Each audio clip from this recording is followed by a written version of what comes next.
When I got out of the military, I had a hard time translating my military experience into the civilian world.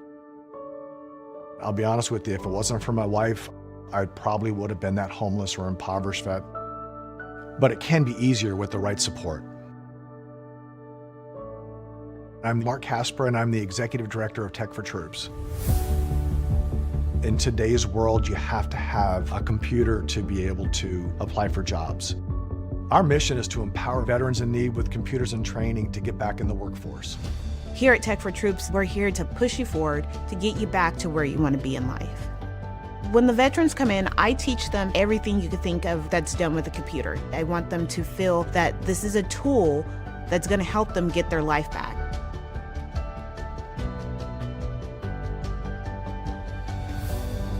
I went into a kind of a deep depression. Eventually, I lost my job and I was out on the street. The computer was able to connect me to the web, and I was able to start putting resumes out. And you have to have these small building blocks to get from point A to point B. I'm not worried about employment anymore. The need is great, and we want to be able to support our veterans across the nation.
Good afternoon, everyone, and welcome to the Tech4Troops, serving those who serve 240 here at Richmond International Raceway. Thank you for tuning in to the IWM broadcast network of the Tech4Troops Cup Series. I'm your host, Rick Souza, joined here in the booth by my co-host, John DeRudris. It's going to be a fun night in Richmond because we have a lot of drivers trying to tackle this tricky short track here at the beginning of the season. Rick, this is our first short track that we've been to so far, and all I got to say is we're going to be in for a night of action. Right now, Luke Bullard up at the top of the charts with Van Scoik and Habel there, and a familiar name Barletta there as well. So 2 out of the top 3 race winners right now in the top 4 in qualifying. Does that mean we could have a repeat winner? I do not know, but qualifying is about to wrap up here in about a minute, Rick. All right, so let's talk about what the drivers will be facing today. For race info, right now, let's jump to another graphic. Let's talk about your keys to the race. Yep, so keys to the race. You got to be patient. It's Richmond. It's a short track. A lot of times drivers overdrive the corner and overdrive the car, so that's number 1. Number 2, corner entry. Corner entry is everything here because you can easily slide the tires and completely destroy them and get them overheated so you can't get a good exit. So it's really a rhythm track. In third, chaos. You need to avoid the chaos. We are, 33 to 36 cars strong tonight at Richmond. It's a short track. There's going to be a lot of beating and banging, so you need to avoid the chaos to end up front. Absolutely. So on to the current race conditions here. So 240 laps. 60% fuel with my Larry McReynolds cap on. I think that's going to be about 40 to 48 laps with the 60% fuel. One quick repair, 5 sets of additional tires in the pits, 3 green, white checkers. As always, we are going to have a Tech4Troops scheme skirmish and an Owl's Nest Racing pole award, who was just won by Luke Bullard there. So Luke Bullard got the pole. It's a great night for racing, and the field is ready to get started. All right, let's talk about where we stand now. This is our 4th race of the current season. Let's look at driver points right now. Harley Barletta sits on top. Ty Bostic in 2nd. Tyler Peebles in 3rd. Bullard in 4th. Ryan Pittman in 5th. Now, out of the cut line, you've got Rodney Uberpacker, Christoph Hall, Russell Ottaway, right, and Sean Schutman is currently sitting in that 16th position. You know, and Charles Van Scoik is a good one. You got to pay attention to him sitting there. He's had some really strong finishes as of late, so we'll see what he's able to do.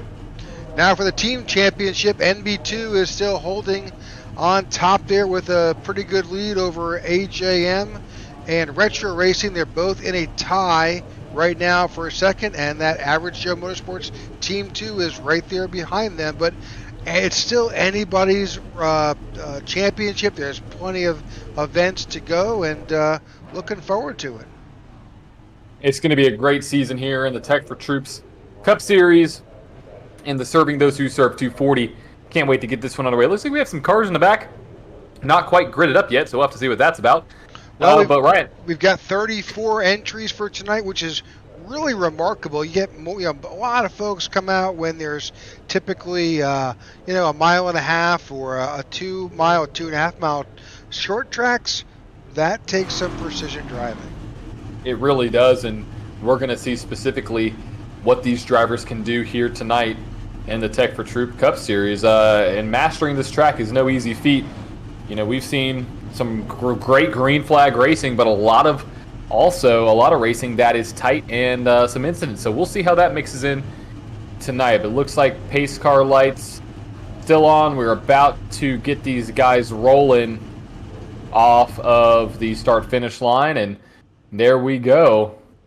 We are missing a few drivers tonight. The at North Wilkesboro, the Cars Tour is getting underway tonight. Lots of big name drivers in that event. So have fun, all those Tech4Troops Cup Series drivers who are taking the night off and enjoying the sights and sounds of the refurbished North Wilkesboro Raceway. It's going to be great. I can't wait to see some of the highlights from it. It's going to be really fun to watch. So we'll see how that goes. But pace car lights are off. I'm not sure if we're going to get 1 to green or if we are at 2 to green. I believe we are still at 2. Yes, we are. So one more time around and we'll get the show on the road. All right, we'll do our best to bring you as much action as we possibly can. It is a challenging track. As John mentioned, it's really about how you set yourself up for the corner and how you get off of that corner, which will make or break your race. It absolutely will, and we'll see how that plays out here late, especially with cautions and or trying to pit. It's going to be a big strategy game if we get green.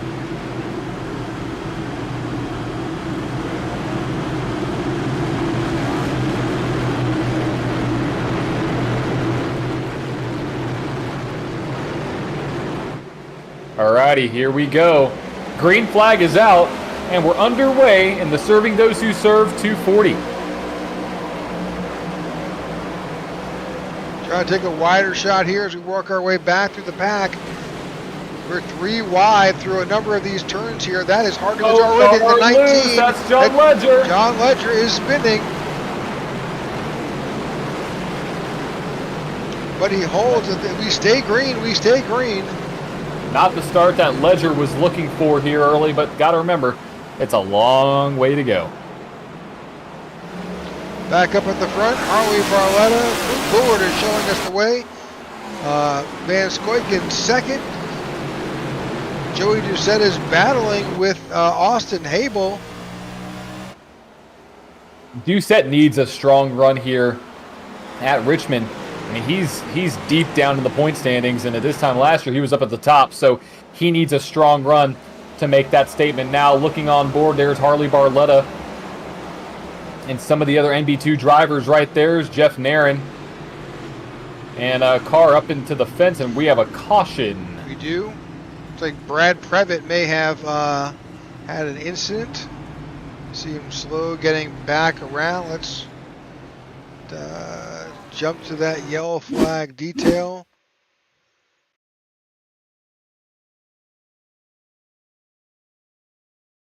Looks like he's on the apron a little bit. That's a tough place to be because that apron has a different angle there. The 45, oh, 3 cars involved. Hard hit. That's Bobby Gibson. Yep. Yep, 91 is definitely involved, as well as Gibson. That's Previtt and Gibson both involved in that incident.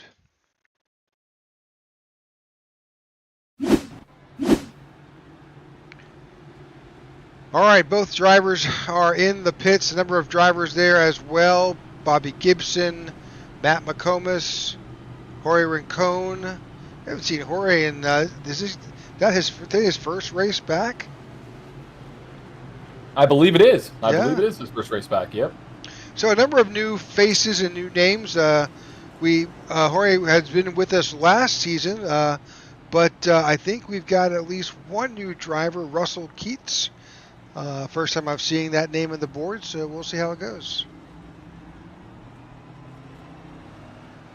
Well, you know what happens when we have a caution? We have a track fact. So, there you go. First question of the night. What year did Richmond Raceway open up? When did they open the doors here at Richmond? What year?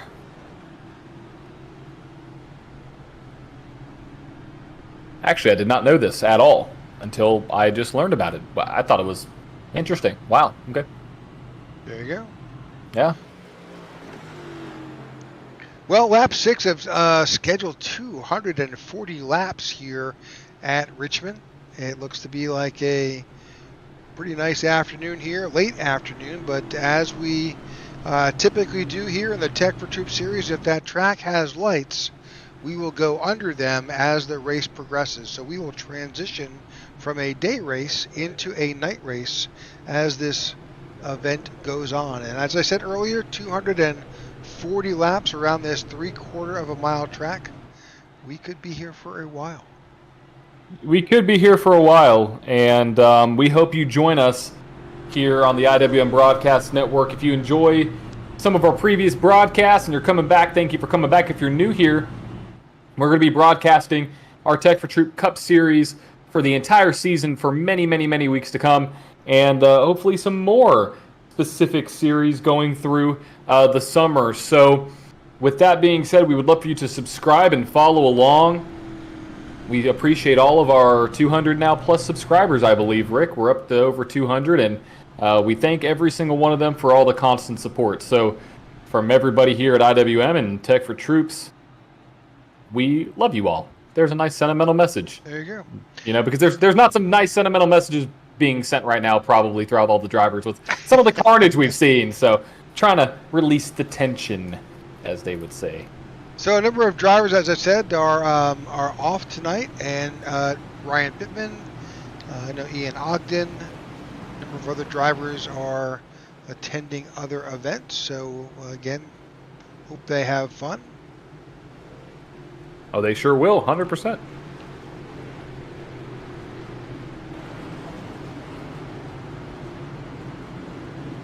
All right, lights are off on top of our pace car. That means we are going back to green right now. Here we go. Pace car dips down, and we are in the Geico restart zone, and we're off. There goes Bullard. Green flag back out at Richmond.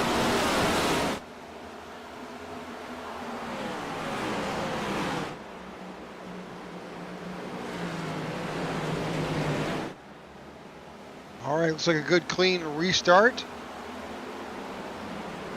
Making our way around. He continues to got a great jump on that restart for sure.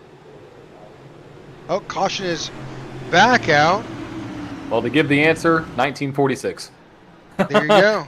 Had to give it quick. That's when Richmond opened. I thought it was a newer track within the 80s, but 1946. So I'm not really sure why that caution came out. We can try to catch what the yellow flag is going to tell us.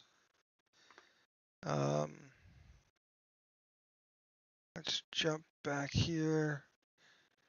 54. Let's watch the 54. Yeah, I'm not really sure.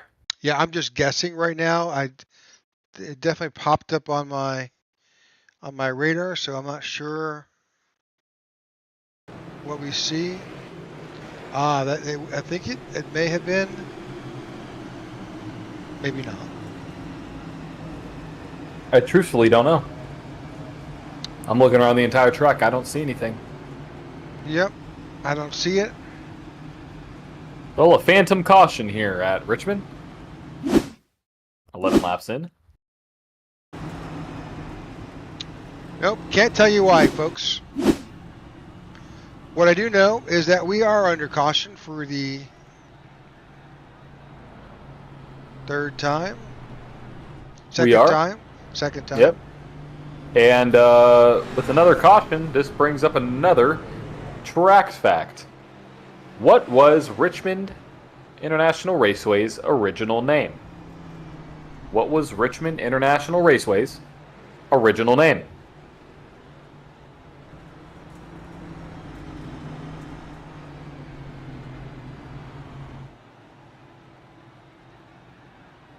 Well, it's Richmond now, obviously.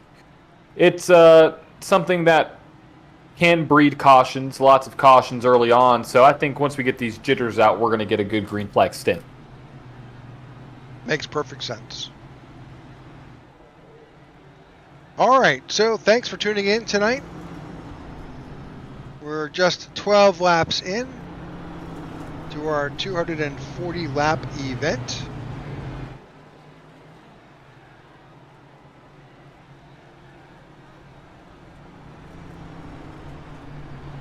34 entries tonight in the Tech4Troops, serving those who served 240.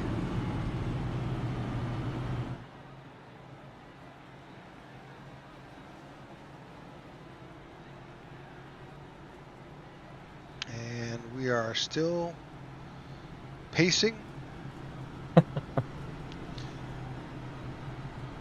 We are.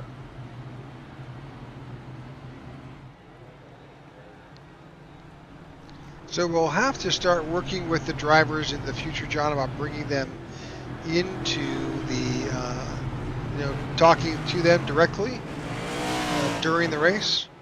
We should. Did that for a while. We stopped it for a bit, but I think it's time to bring that back. I think so too. I think we could get some different insights from the drivers, and obviously not this race, but we could bring some guys in and see what they're doing. Especially some of the guys that are out front or possibly who've gotten a win, see what their mindset is versus somebody who's in the back. So 100%, let's do it. Let's do it. All right, looks like the lights are off on our pace car. We're about to go back to green racing here at Richmond. Pace car is off. And we're away. Green flag back out. Bullard takes the top spot again as the field dives into turn one. 3 wide into 1 and 2. Makes for a harrowing entry onto the backstretch. Sometimes. Go ahead. So, sometimes around Richmond you hold your breath because you don't know what's going to happen when, and it's kind of that kind of track, and it looks like we have some drivers blinking, I believe. But we'll see what's going on. There's Jeff Nairn in the 27 trying to get up to the front. Cars loose all over the place. Oh, was that a wreck I saw? Was that somebody spinning? Or someone blinking. I'm not sure what happened at the back there. Definitely a slower car in the field.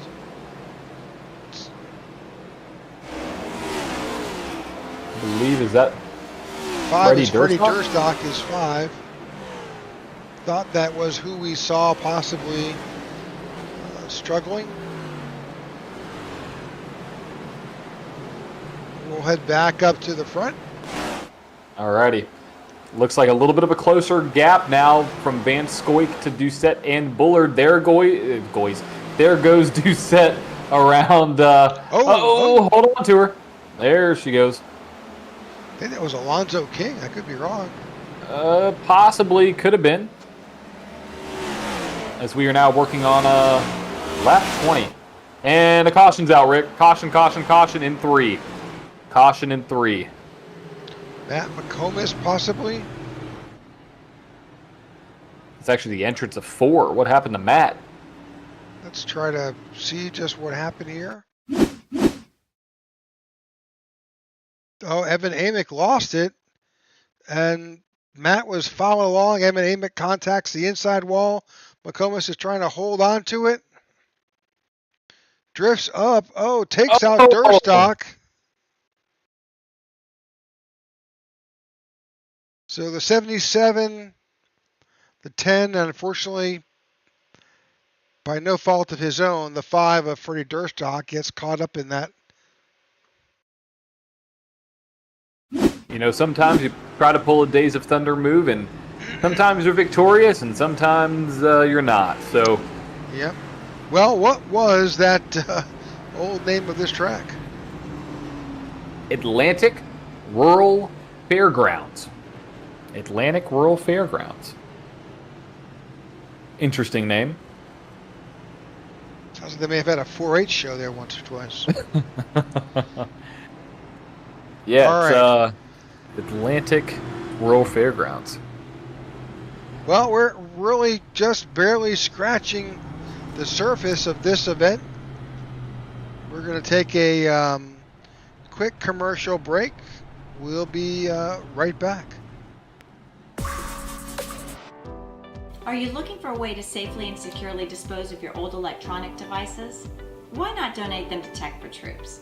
Tech4Troops is a 501c3 nonprofit dedicated to bridging the technology gap for in-need veterans and their families. The donation process is quick and easy. Simply go to tech4troops.org and click on the donate link at the top right-hand side of the page. Scroll down to access the Give Back Box link. To create your shipping label, click Add to Cart and complete the checkout process. The shipping label is good for up to 50 pounds. You can recycle most standard shipping boxes to send in your devices. Oh, don't forget the power cords. Give new life to your old technology by responsibly recycling with Tech4Troops. Help save the environment and support a veteran.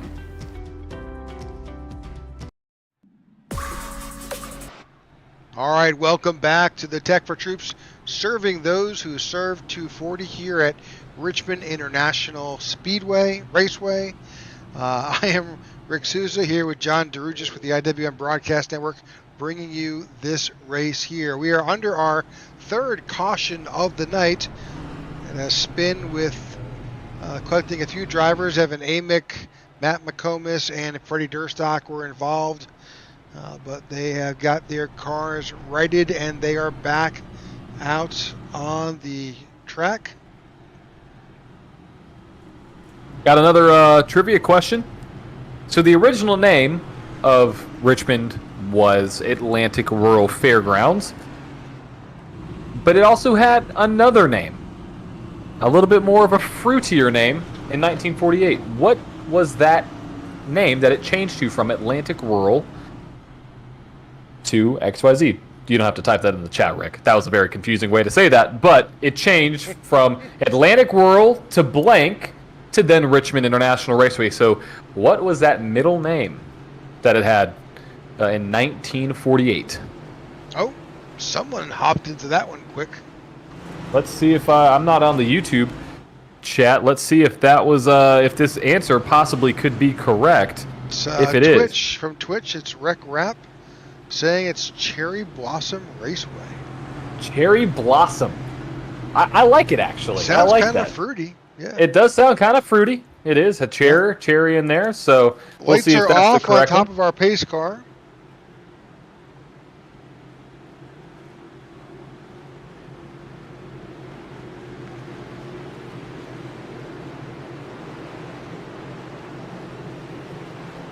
They're in the Geico restart zone, and we're off again. Green Flag Racing.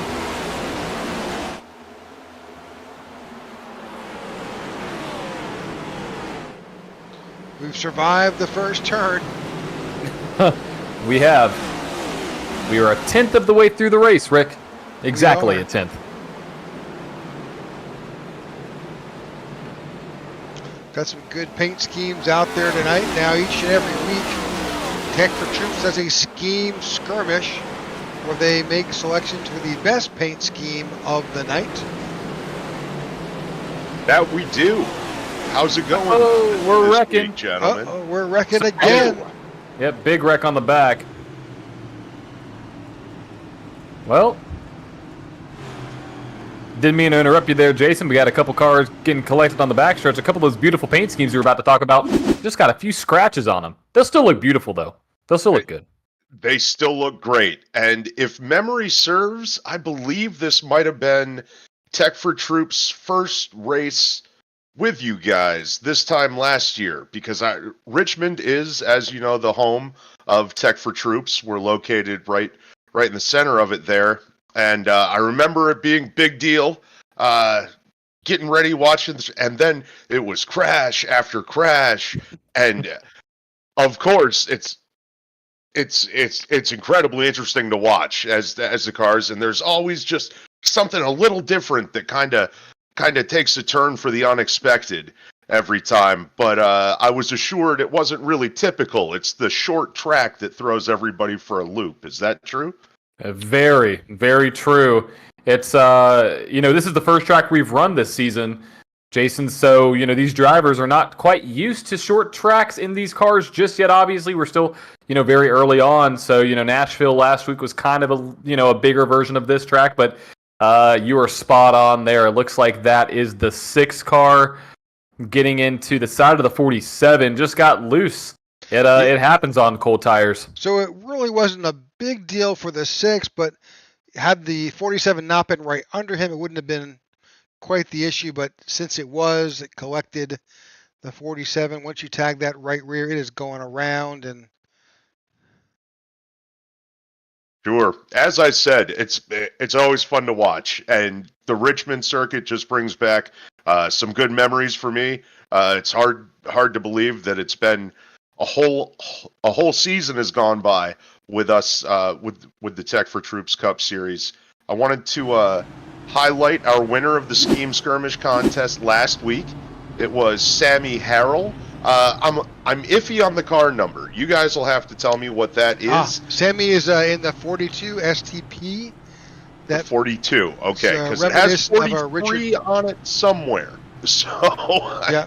I got confused with that. So he's a 42. It's reminiscent of the STP paint scheme that Richard Petty ran, but he's made it his own. It's absolutely fantastic, and he was our winner for last week. It's anybody's game so far for this week, and of course we'll be announcing that at next week's race. We've got some great things going on with our Twitch channel, with Tech4Troops Twitch channel. Check us out there, and it's just been a pleasure supporting you guys and seeing how the races pan out this year. So thanks for having me on, gentlemen. You got it. Well, we'll look forward to who wins this week's Tech4Troop Scheme Skirmish. Thanks so much, guys. All right, that's Jason Parker with Tech4Troops. Jason has been integral in our partnership with Tech4Troops, and it's really been a fabulous one, John. It has. It's great to have him on board up here in the booth talking about that, and the fact that we are helping them get the word out about how they serve those who serve. That's their entire mission over there at Tech4Troops, and that's why this race means so much. It's their home track, like Jason said. It's the first race that they were a part of with us last year, or exactly a year ago, and here they are with us, and we're with them. Tech4Troops serving those who serve 240. Couldn't be happier to have them on board, Rick. And with that being said, looks like we're about to get this show back on the road. Well, they're always on the road because they're cars. But we're about to get this get back under green. Pace car dips down. Bullard back as the control car, and we are off one more time. Looks like a little bit of a stack up. I could be wrong, but There's a slight stack up on that inside line, but we're all down and getting around.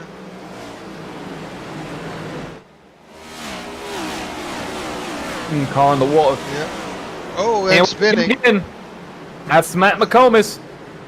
Comas is around again. And David Watts. 54. We got a good shot of that. Oh, I didn't give the answer. It was Strawberry Hill Raceway. There we go. Strawberry Hill Raceway. There you go. So Cherry Blossom was along the right path. All right, so let's see if we can see just what happened here. We're focusing on McComas on the inside. Watts is on the outside. So David hits the wall, comes down, and, well, takes out the 10 of McComas. And they just collide a number of times, sliding down. There we go. Yeah, I mean that was reminiscent of caution number 4, Rick. So turn 2 is the monster here at Richmond because it's really odd. The track narrows up going onto the front stretch or front curve basically, and it widens up in 1 and 2 narrow again, coming right off the corner. So it's very interesting to drive, and that wall approaches you faster than you think. Absolutely. Well, 5th caution of the night. I don't know what the over-under is going to be for tonight. I'm a little afraid to hazard a guess. 206 laps to go. A few wave arounds here. And I got another trivia question for everybody. Who won the very first NASCAR Cup Series race here at Richmond on April 19th, 1953? If you are a history buff or know a lot about NASCAR, you will know who won the very first race here at Richmond in 1953.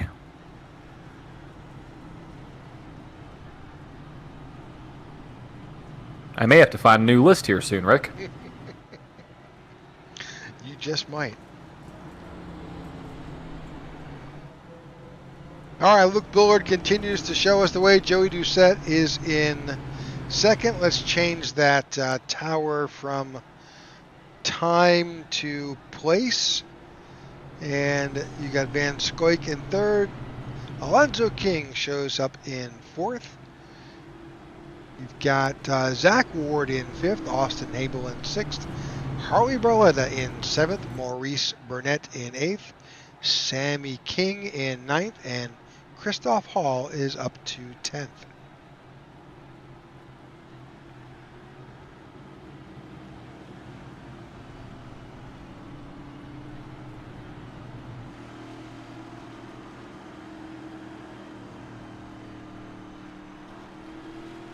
So Rick, I know we're at Richmond, but let's kind of talk about a little bit of what's going on here in the actual Cup Series. You have North Wilkesboro coming up this weekend, and with Formula One having postponed their race at Imola, I think this is a perfect opportunity for NASCAR to capture some new eyeballs and a new audience.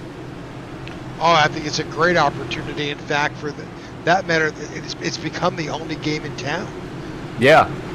At least for an American audience. Now, it is. NASCAR was running neck and neck with the ratings with F1 for a while there, so could be good. We'll see.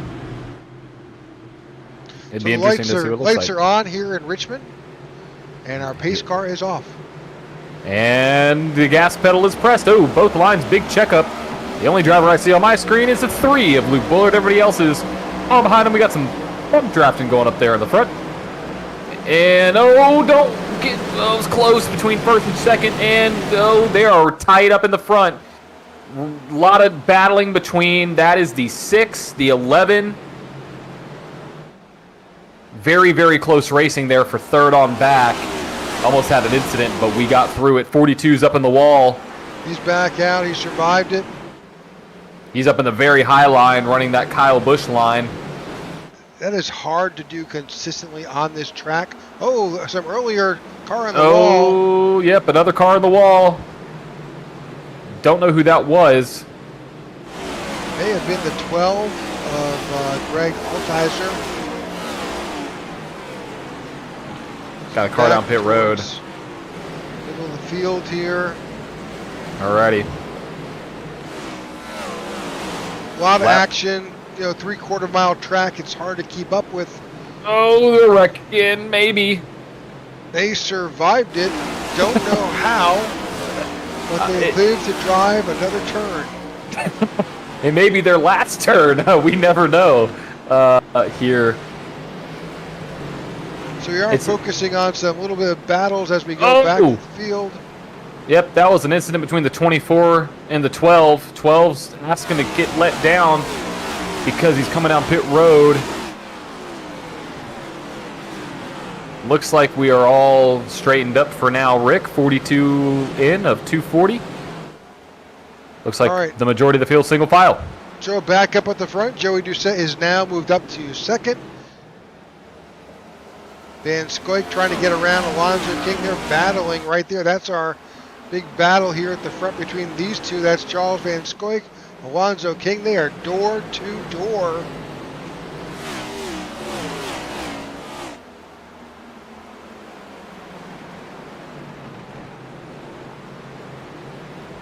Good racing. It's a bumper between King and Scoik there at the front.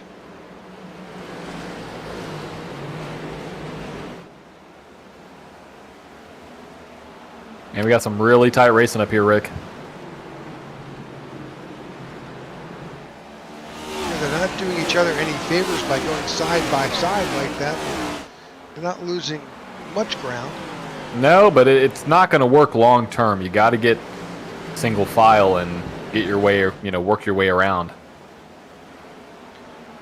Looks like Alonzo King has got a slight advantage, but he goes high, allowing the 41 to go around. Of course, at the same time, the 7 of Zach Ward was way out of shape. Wow.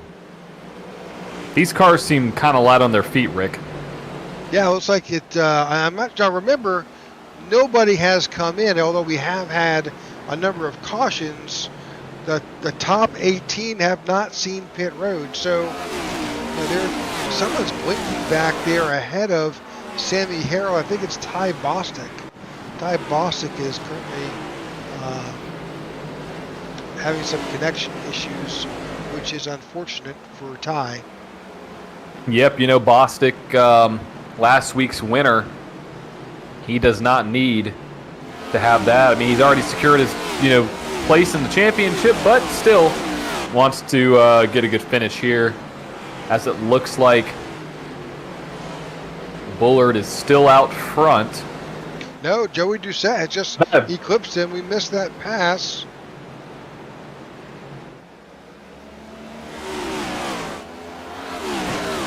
Take a replay on that. Getting underneath the 3. And just driving around. Well, familiar face up at the front. Oh, contact. Yeah. And Luke was like, I'm pulling out of that. So new leader. Joey Doucette. Joey Doucette. We haven't seen him up there a lot recently. No, but he is tonight. Oh, a little contact in the wall with the 4th place car of Alonzo King. So who was the very first Cup Series event winner in 1953? Well, people in the NASCAR world may have heard of him before, but kind of a nobody. His name was Lee Petty. Not really sure who that guy is, but he won at whatever this racetrack is at Richmond. No big deal. No big deal. Of course, it would only be Lee Petty to win, Of course. Don't know if anybody guessed that. But now you know. Well, definitely some movement happening, trying to... Yeah, we got a lap car that I have to deal with. Yep, that's David Watts there. He's staying high, letting the Leaders work their way around him. That's good sportsmanship from David.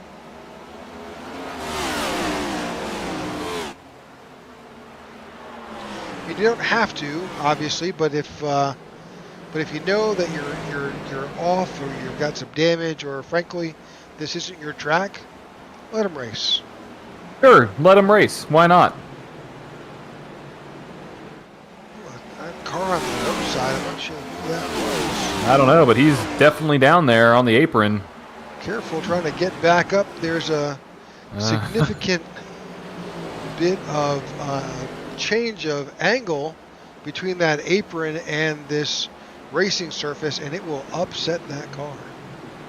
It will literally make the car angrier than any other track almost, because it's such a narrow gap. I mean, look at that gap. You can barely fit one car between that yellow line and that wall. Looks like we possibly have a pass for second. We do. That's Van Scoit going around the 3 of Bullard. So what I'm kind of noticing, this is something that Luke's been doing. Last year, I remember at Bristol, he almost came back and won, played that long-term strategy. So, Rick, what do you think? Could this be Luke trying to play a long-term strategy, or could these guys just better?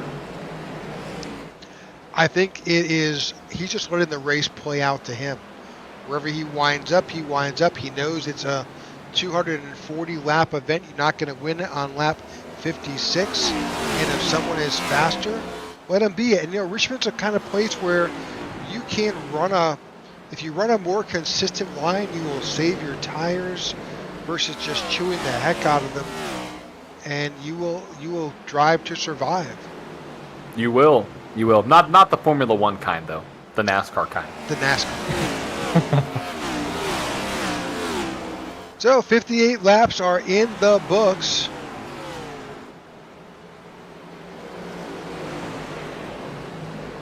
Gets us 1/5 of the way through this event. We just love our fractions tonight. We did Yes. a 10th, now a 5th.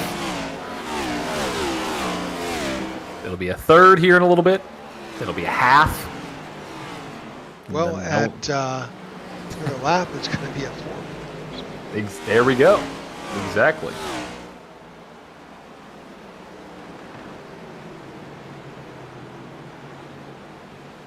So a quarter of the way through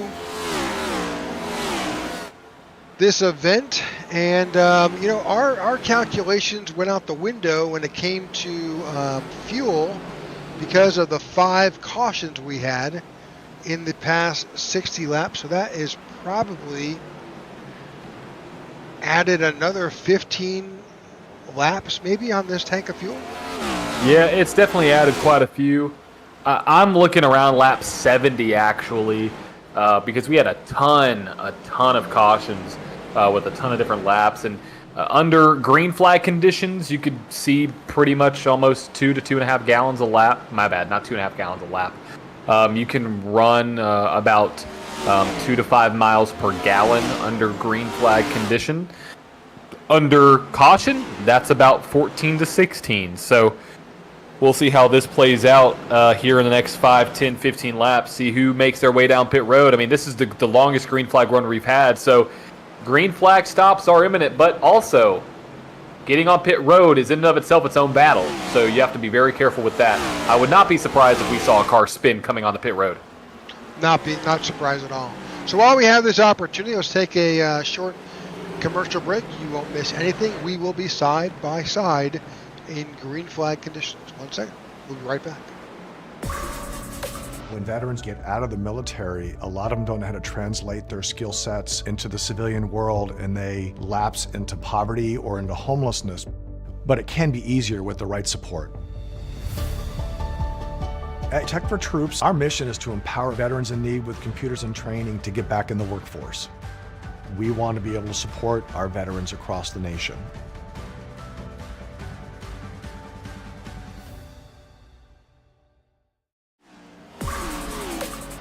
All right, welcome back to the Tech4Troops, serving those who served 240 here at Richmond International Raceway. Thanks for tuning in tonight. We appreciate you joining in. And if you are out there listening, take an opportunity to click on that button at whatever stream you're watching on, and like and subscribe and stay in touch with what happens here on the IWM Broadcast Network, so we can bring you other events just like this. All right, Joey Doucette continues to show us the way. He and Charles Van Scoik have jumped out to a little bit of a gap between themselves and Alonzo King, currently showing in third. Alonzo's got his hands back there with Bullard on his tail to his inside. We'll see how that goes. Zach Ward a little bit farther back there showing. Zach is currently in 5th place.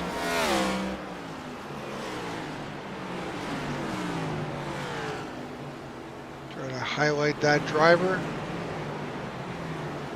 Behind Zach, Harley Barletta in 6th. Austin Habel showing now in 7th.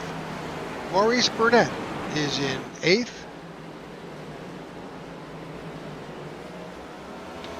Ty Bostic is in 9th, along with the 42 of Sammy Harrell in 10th. 14 of Mike Slachter is right there in that Mountain Dew. Behind, you've got Jeff Nearen in that Old Spice. That's the, so, no, I'm sorry, he's in that 27, sorry. As the passes are happening, we're losing our positions, and that's the 13th spot. That's, sorry, the 44 of Christoph Harrell, kind of lost in the weeds here. Tyler Peebles is the 75, is currently showing in 14th, and in 15th position, Russell Keats in the 4. Oh, little contact with the wall.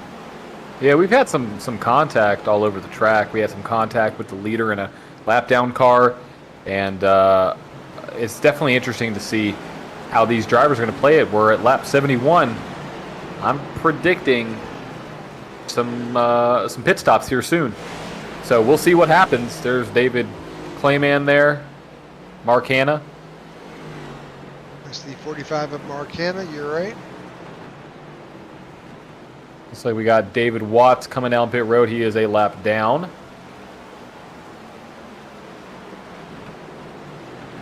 We got a tight battle for the lead.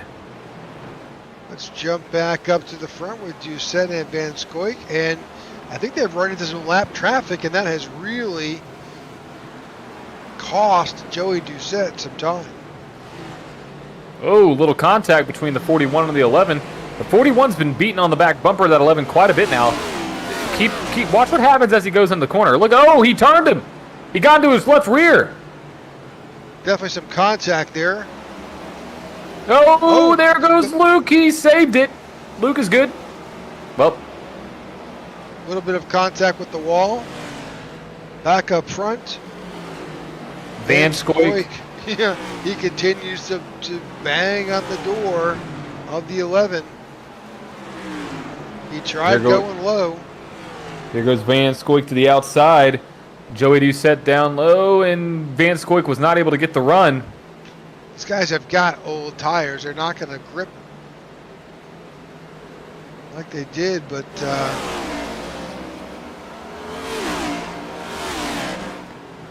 so they're nearly a second and a half off. So there is definitely, we're seeing somewhere. Caution. Sammy Harrell may have been involved. The 4 of Russell Keats as well, and the 26. Rodney Uberbacher. All right, let's see what we can see. I expect we'll see everybody on pit road this time by. I mean, it's really just old tires. But he may have had some, well, you know what? There it is. He just got caught on that apron.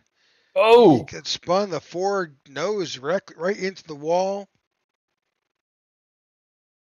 45 gets by.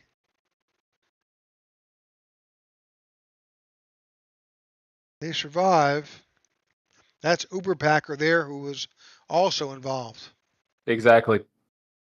Unfortunate for those drivers, but fortunate for the leaders because they're all coming down pit road, Rick. Here we go. First stop of the night on lap 78. Wow. Seems like, wow, they can go a long way. Not really. We had a lot of cautions. So, everybody gets in their stall cleanly. Who is going to win the race off pit road? Is it going to be Doucette? Is it going to be Van Scoik? Maybe Bullard can pull some surprises and make a good pit stop. Looks like the 11's out. Bullard did hit that wall.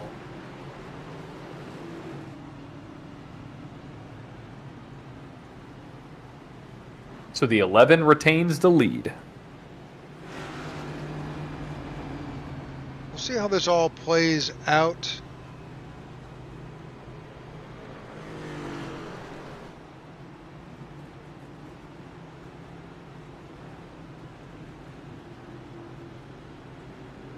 Yeah, like always with a pit stop like this, the field is a bit jumbled up, but we are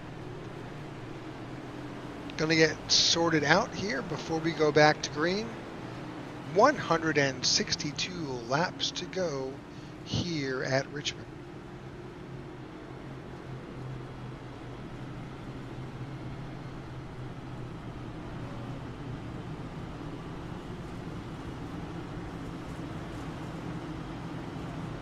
All right, any interesting trivia again here at Richmond, John? Let's see.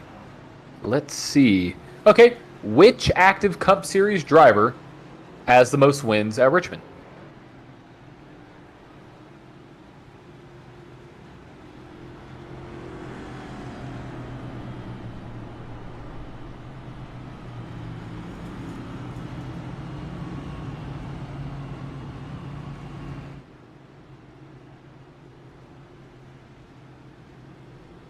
We'll see who's consulting the Google.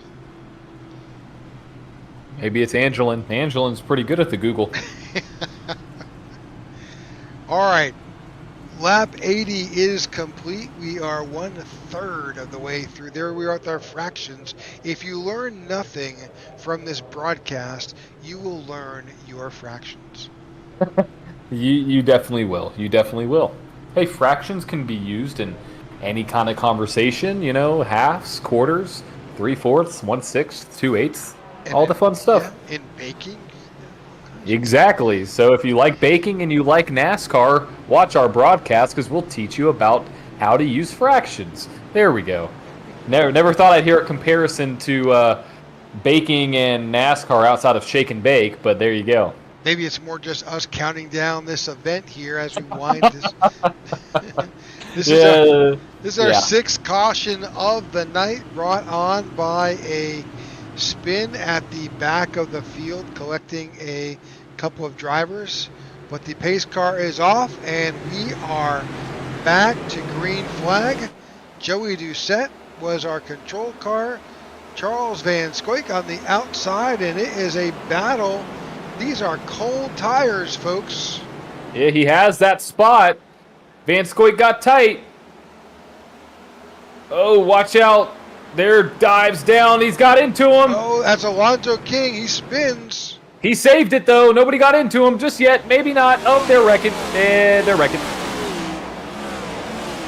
Caution is not out. Caution is not out, so it's green. You got to go. Unfortunate there for Alonzo King. He is a tail into that, so. Yep, he slipped all the way back from second or third to 22nd. Back at the front. Got a caution. Oh, caution is out. John Ledger, did I have that? I'm not sure. Also, the answer to that question is Kyle Busch. Mr. Busch. So let's see. I think I've got Tyler Peebles possibly.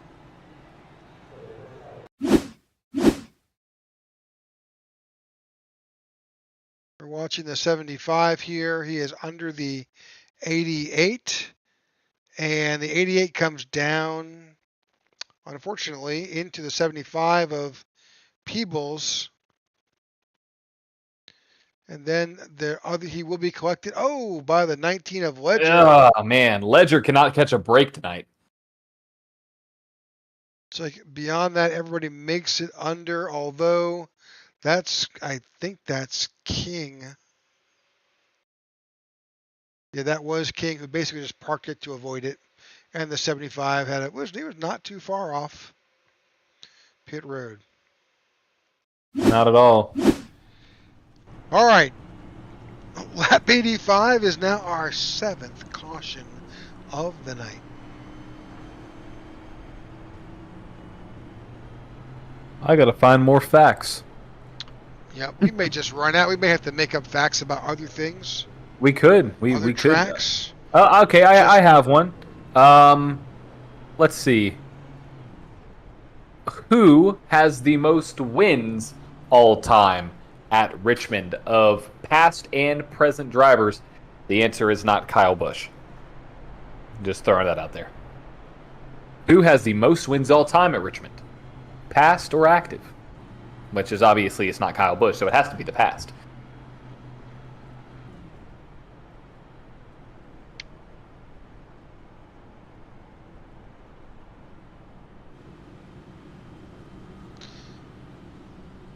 All right. Good crowd tonight here at Richmond. Very good crowd. A lot of virtual hot dogs and Cokes are being drank tonight. I'm sure.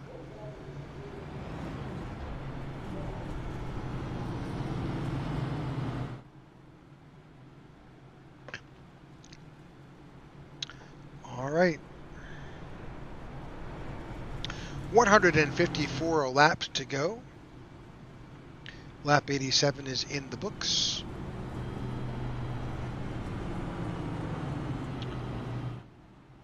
Still just pacing here. A couple of drivers are still in the pits. That's Sammy Harrell is down on pit road, getting some service done. Also, Rodney Uberpacker is down on pit road. Looks like Sammy decided to get all the repair work done on that car. Looking pretty clean.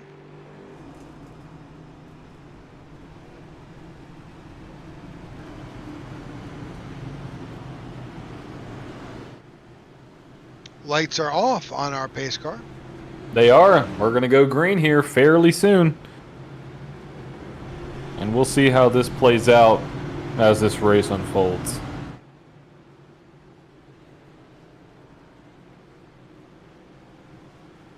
Seventh caution. 1:53 to go.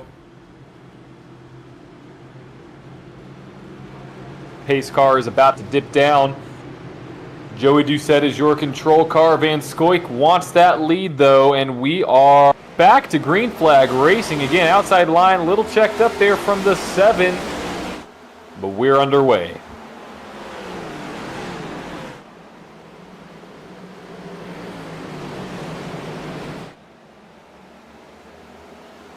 Oh, that's a car on the wall.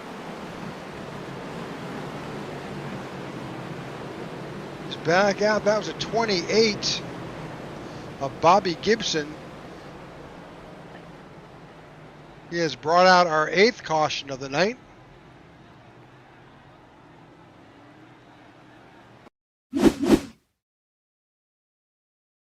try to back that. I think that incident took place a little bit prior to when the caution flew.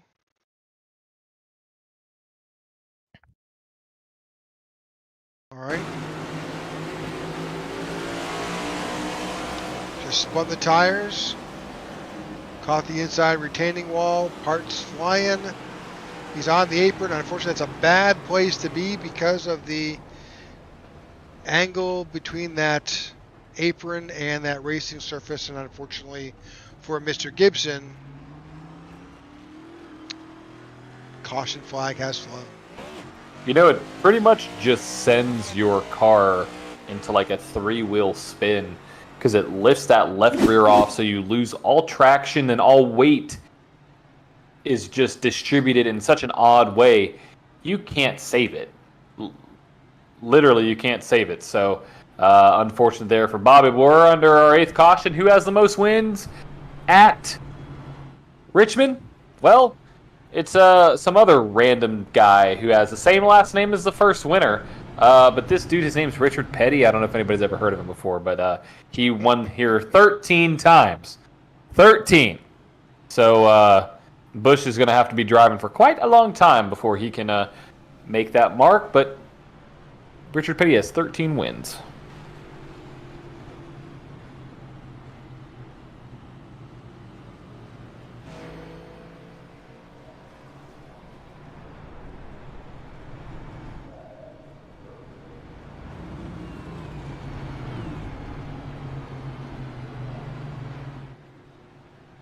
Well, we just to let everybody know that the IWM broadcast network, racing network, each week puts out a podcast. You may not know that, but a podcast is out that we'd love for you to tune into. You can find that podcast. It's called The Highline by the IWM Racing Network. You can find it on whatever podcast channel you tune into, whether that's Apple Podcasts, Spotify, iHeartRadio, pretty much anywhere. And also it does play on our social media channels, but to get it first, you can like and subscribe, and it will be delivered usually sometime today, usually the day of our Wednesday event, sometime in the afternoon. So feel free. We'd love to have additional viewers. We were just notified that we are in the top 100 sports media, actually top 50 sports media podcasts now on the Apple Podcast Network. There we go. So if you haven't listened to it, listen to it. We have interviews every week with the previous winner of the Tech4Troop Cup Series race of that previous week. We have clear, not clear session where we get in a very heated or maybe not so heated discussion about whether somebody's move in a previous race was clear or not clear. And we also update you on the world of NASCAR, sim racing, and other racing going on across the state. So we'd love for you to tune into that and subscribe, whether you're on Apple Podcasts, Spotify, or wherever you listen to your podcasts. All right, lights are off on top of the pace car. Looks like next time by, they're entering now into turn 1 and 2 here. So we're about to make our way back to a restart. These drivers last pitted on lap 77, but they do not have a lot of green flag racing on these tires. We are now in our 8th caution of the night.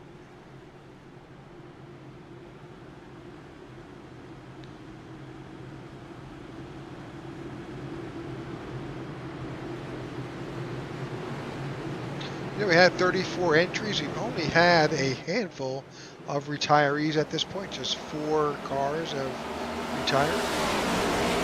Absolutely, and we're back to green flag racing. Seems like a lot more cars should be retired. Well, no, we're we not. just No, we're got not. another caution is back out. Bobby Gibson was involved again. Ay. Well, Bobby Gibson's car has a lot of damage. I think he was still missing his nose from the last incident. And unfortunately, that damaged race car, you can see it's missing its nose, was not able to hold it. And unfortunately for Bobby, his night is certainly not what he expected it to be.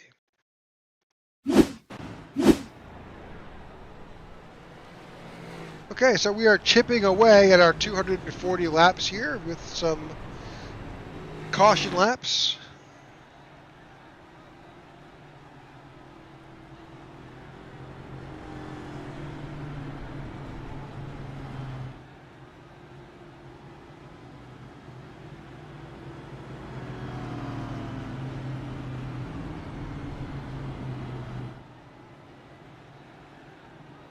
Well, I don't know what you thought were going to be the over-under for cautions, Rick, but I am not sure if you want to share that number, but I'm pretty sure we're getting close.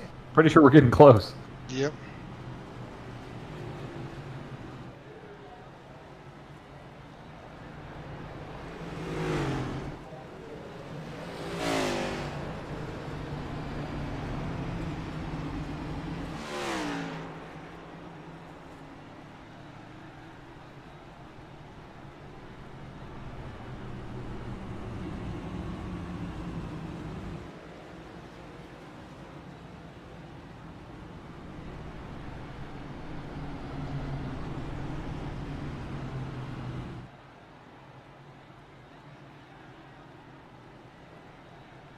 Well, Rick, it's been a fun one so far. I mean, we have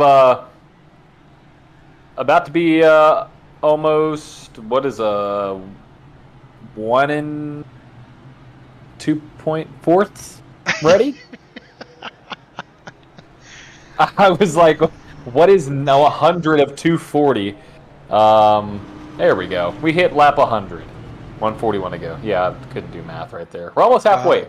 Almost halfway. There we go. Yeah. 20 laps away from the halfway point here at Richmond in the Tech4Troops, serving those who served 240. Joey Doucette is currently as our leader and our control car for this restart of our 9th event.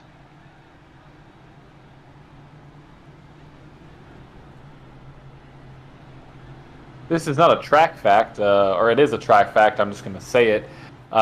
Did you know that the track was originally a half-mile dirt track? But in 1968, it was paved with asphalt, as well as reconfigured to the 3/4 mile D-shaped oval. So now you know it used to be some dirt. All right. 9th caution is about to come to an end. Lights are off on top of our pace car. Joey Doucette has that inside lane. Behind him, his teammate Harley Barletta. To the outside, Van Scoik. And he's got the number 3 of Bullard behind him. 7 of Zach Ward is behind them on the outside. The 14 of Mike Slagter is up front. And we're off. Green flag racing back out here. And you mentioned an interesting name, Slatker. Oh, there's Bullard almost to the left rear. The 41 doesn't get there, but Slatker's there. There's some hard racing going on behind here. These guys battle for position.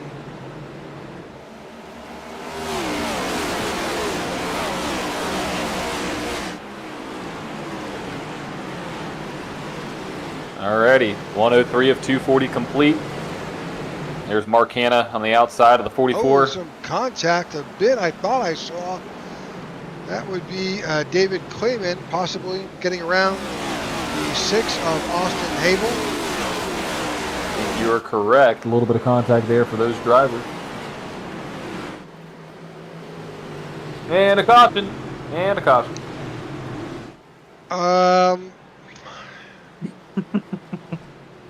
Yeah, I hate to say it, but it may have been Bobby Gibson again. The third time's not the charm for the 28. Let's see what went on there with Mr. Gibson in that Dr. Pepper mobile. Did he hit the apron again, Rick? I don't know. I think the car just has a lot of damage that I'm not sure. Oh, no, it happened before. No, please don't get into Bobby. Please don't. Oh, no. It was Watts, Previn, and Gibson was just trying to miss it.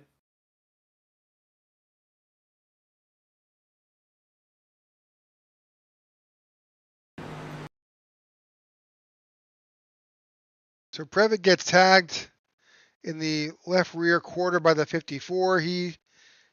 But Bobby saw it going on, and unfortunately, No. right into the barrels. More front end damage for that 28 And unfortunately, I think that may have been the last that Bobby could take on that car.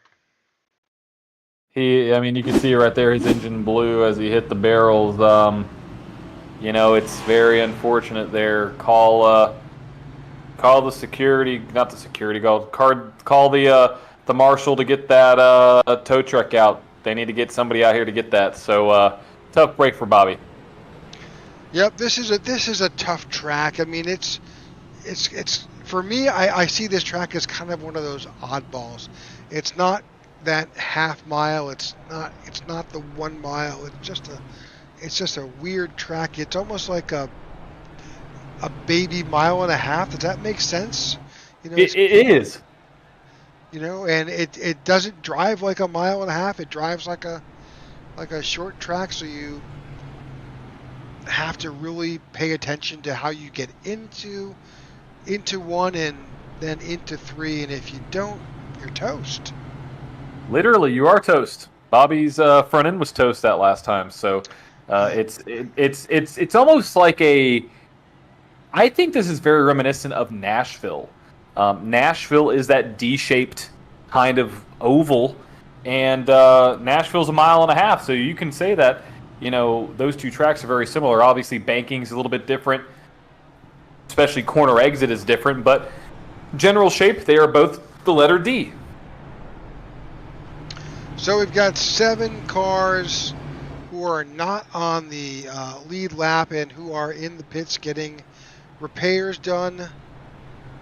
Evan Amick is getting back out on the track. I'm not sure how. Let's see if we have that information on Evan. He is 2 laps down.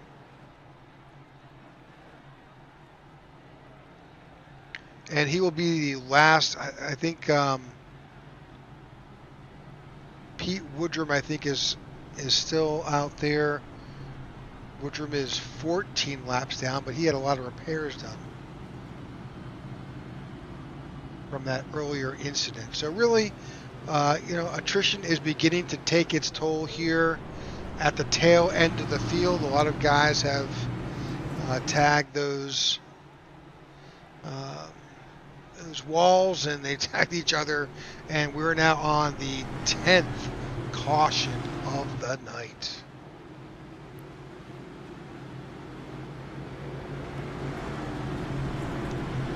Okay, 132 laps to go. The lights are off on our pace car, so I'm hoping for a nice long green flag run. Me too. That'd be great, wouldn't it? It would. And here we go. Pace car makes its way off of pit road. Or out, down on pit road rather. We're green flag racing again. Side-by-side battle. That's Barletta. That's Van Scoik into turn 1.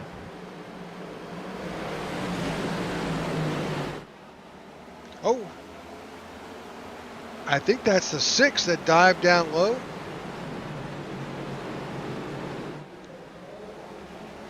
It is, and hopefully he's able to save that thing. I believe he is. 130 laps to go here at Richmond.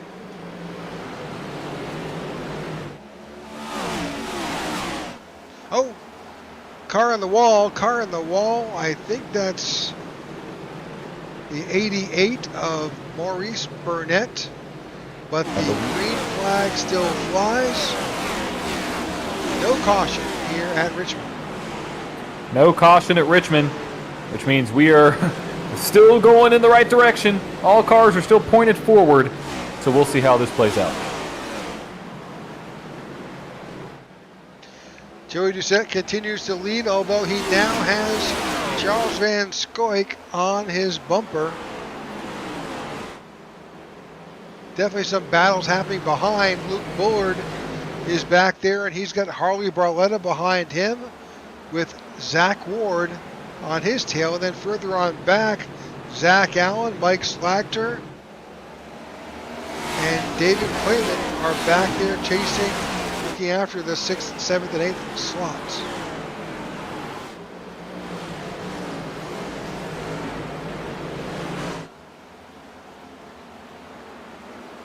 Man, that car, that 6 of Austin Hable is loose. I'm not sure if it's just the approach he's making, but he certainly has his hands full. Just keep an eye on him as he goes.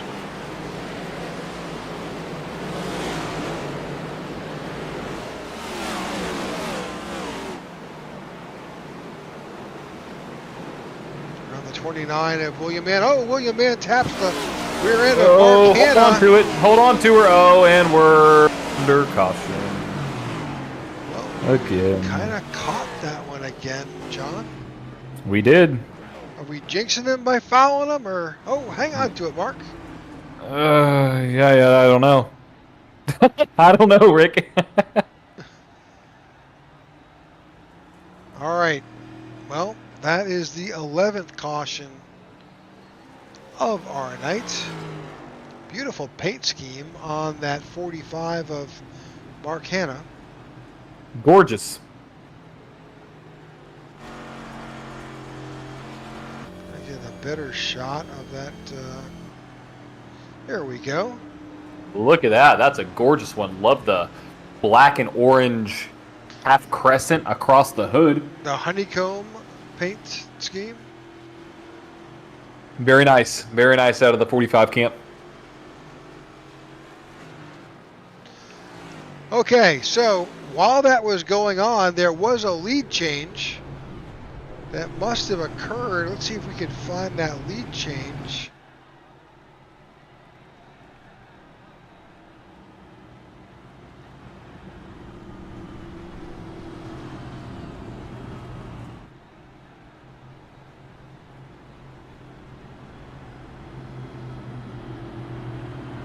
It had to be just prior to that yellow, but heck if I can find it. There it is.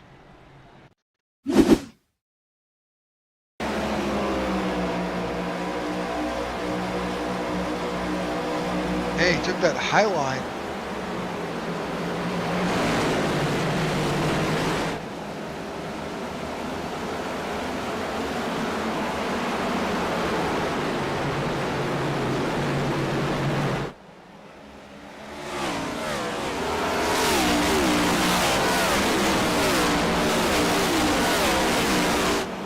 That is some great racing by Charles Van Scoik in that 41.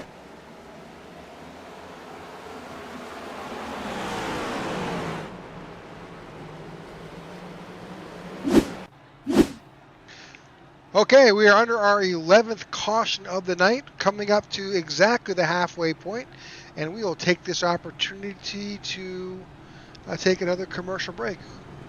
Thank you for tuning in to the IWM Broadcast Network. We will be right back.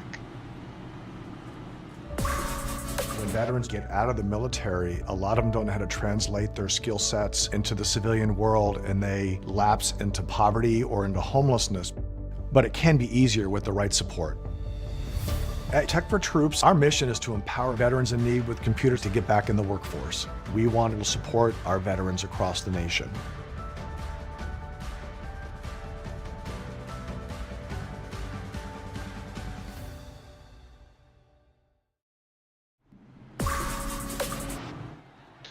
All right, welcome back to the Tech4Troops, serving those who serve 240. I'm Rick Souza, your host and broadcaster here in the booth with John DeRudris, my co-host with the IWM Broadcast Network, and we are bringing you this event on the Tech4Troops Cup Series from Richmond International Speedway. We thank you for tuning in. We are on lap 121. We've just eclipsed the halfway point, 50% complete. There we go. We have reached the great 50%, one half. Another fraction to add to your repertoire when you are baking. That's 1/2 cup. All right. Well, I think we're starting to see some attrition in the making here. We have 1, 2, 3, 4, 6, 7 cars that have retired. All right, Charles Van Scoik is our leader. And we are back under green flag. Well, outside line did not get a good start at all. That's going to bring... Oh, hold on to her. We're 3 wide, maybe. Yep, we're 3 wide. Watch out. They held it together. We've got a real good group of racers here at the front. Van Scoik, Bullard, Giuseppe, Barletta, Ward, Slagter, Allen. 3 wide again. They're tight going down the back or the front stretch. Here we go in the 1. 3 wide.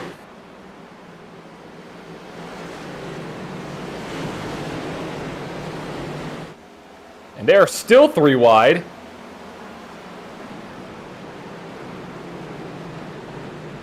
And now we're back to regular scheduled programming.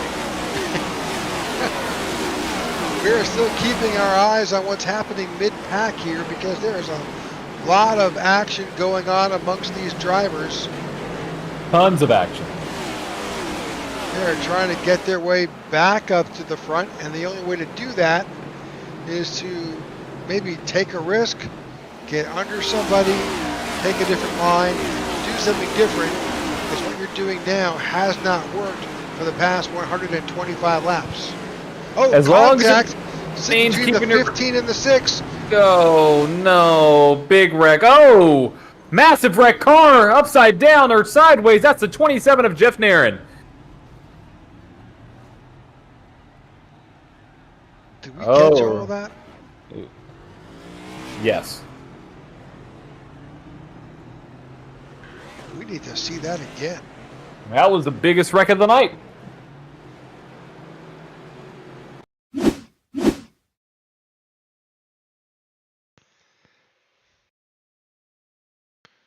It happened long before this. Let's try to... It happened with the 6 getting a little squirrely, but I think he had a little bit of assistance. Yeah, maybe not. I think it just sort of... Let's just play it out. Let's see what happens.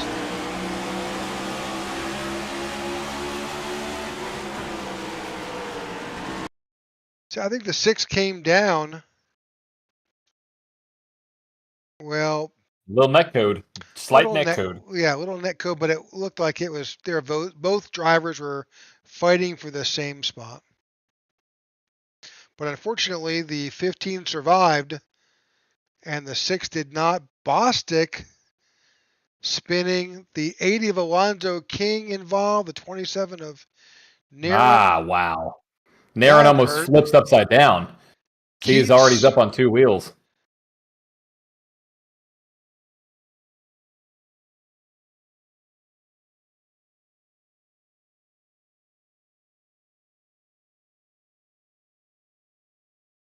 Yep, lots of carnage.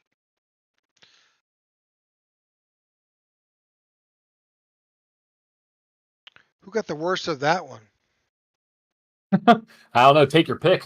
I mean, Jeff going up on 2 wheels. I mean, that's not good for the suspension. We'll see what happens. A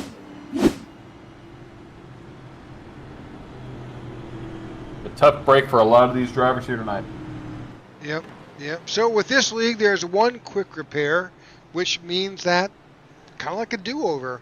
Damage occurs to your car, you can get your way back to pit road either by driving there or towing to pit road, and you get a fresh car. Damage is cured. The car, you get a chance to get back out there with a clean, fresh race car. You've only got one of those. Only one, and you have to use it wisely, especially here. And I don't know. I don't know how many of those we're going to have left at the end of this one, Rick. But I can tell you right now, a lot of drivers have probably used theirs to their advantage. Well, I guess disadvantage. I mean, because you don't want to use it too early, but also, you know, you want to be able to put yourself in a position to win. So it's definitely a game you play. Absolutely. So the other thing that's going to come into play here, potentially, is incident points. That's a big, big possibility here. Right now, I wish I can see the total incident points, and I'll tell you specifically what we have.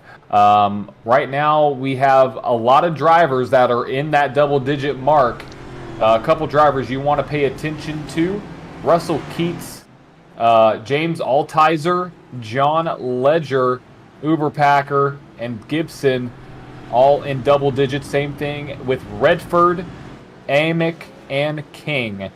So it's going to be interesting to see how they play that, because the reason why we tell you is because if for some reason your driver just pops out of nowhere and he's not on the track anymore, he may have gone over the incident limit, which first infraction is a drive-through or a stop in the box. Second infraction, you're DQ'd. Absolutely. So with the 12th caution about to come to a close, Charles Van Scoik will take us to the green flag. He's got Luke Bullitt on that outside. Very disorganized restart.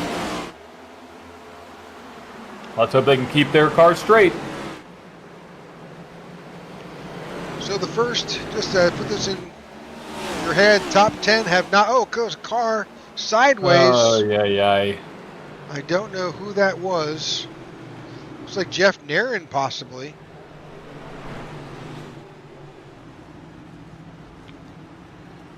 Let's go back. Luke Bullard, I think, had passed for the lead. We'll see. We're trying to look for Jeff Nairn here, who may have got tapped by the 54. That's exactly what happened. The 54 tagged the 27, and unfortunately spins the 27.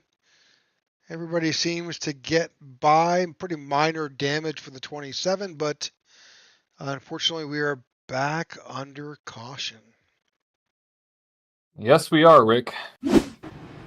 Yes, we are. So, our 13th caution of the night, and as John was alluding to earlier, so NASCAR, iRacing assigns points, incident points, when an incident happens on the track. Could be going off the track, could be having your contact with the wall, or it could be worse, it could be your contact with another driver. And those points, could it be 1, 2, or 4 with each incident that happens. And after a certain amount of incidents with this league, it'll be a penalty. It's basically saying you've incurred too many incidents and you need to check yourself. And so the first, as John said, means you come down and you've got a black flag penalty to serve on pit road. And as it gets worse, and as you collect more, unfortunately, it could mean the end of your night. Exactly, it could, and you don't want that, because a DQ is an automatic last place. Obviously, if multiple drivers are DQ'd, the first driver to get DQ'd is the last place, and the second, and so forth. But it's definitely tough with as many cars as we got, with 13 cautions. We are, right now, I just heard over the radio, we're at 55% caution laps, 45% racing. So we'll see what happens here. That has made it a very long race so far, with 106 laps to go. We are an hour and a half into our broadcast.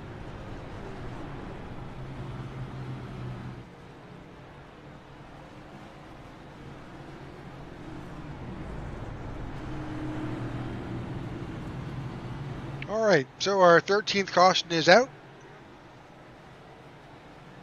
Thank you for tuning in to our race tonight. We hope that we're doing our best to keep you entertained. Something that may keep these drivers a little bit more entertained is that we do have timed sessions here on iRacing because servers can only be a certain length. So we have a little over an hour left until this session closes out.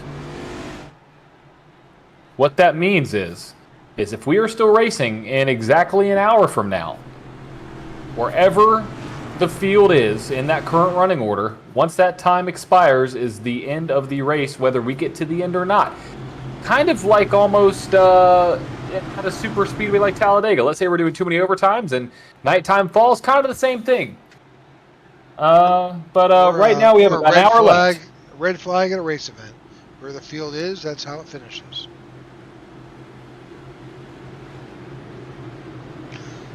Well, we have reached the halfway point, so whatever happens at this point, we'll just play it by ear, see what happens.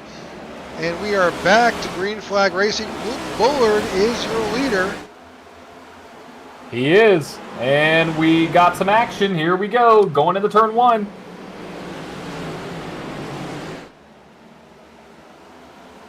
Oh, No, hold on to her.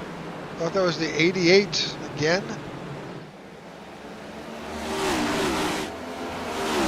Good racing here up front. Charles Van Scoik takes the lead back. Dropping below Luke Bullard.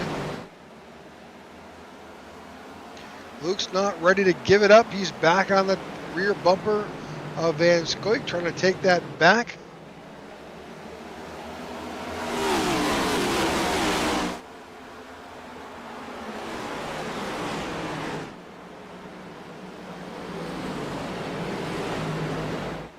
Got an intense battle for 4th place right there. Here comes Mike Slatker to the bottom. Not able to do anything going into 3, but it looks like they're going to keep it consistent. This time by, it'll be 100 laps to go. So, these guys are racing the clock and racing each other at this point. With a typical lap taking about 23 seconds. They are going, it's going to be close. It's going to be really close, Rick. It's going to be really close. But I'm going to speak this into existence. We're not going to have another caution for another 31 laps. I'm going to put my money on that lap 172. I don't know, just a random number. I don't know. I'm just trying to think of things now. I got you. What's your guess? What's your guess? Let's make it fun. What's your guess? Well, you know what? Hold on to that thought. We're gonna run a short commercial side by side. You won't miss anything. Yes, we're green flag racing. Hang on, we'll be right back.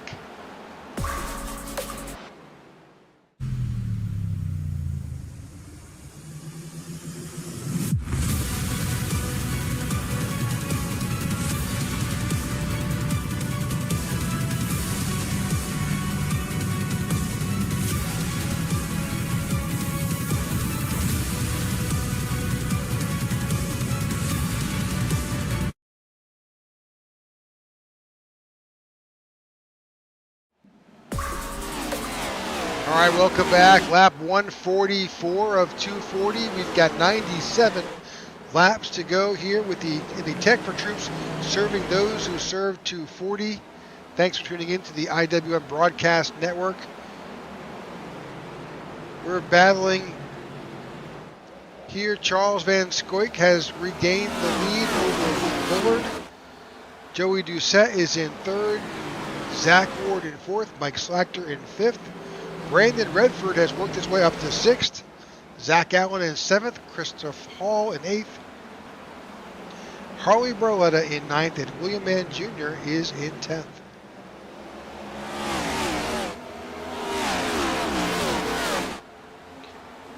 Looks like we have to go back pretty far. Let's drop back a little bit. There's a little bit more action back here as looks like that's Alonzo King battling William Mann Jr. for 9th and 10th.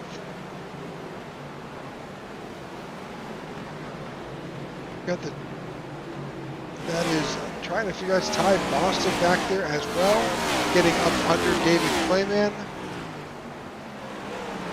Jeff Nairn has survived that last incident. He is now up to 14th.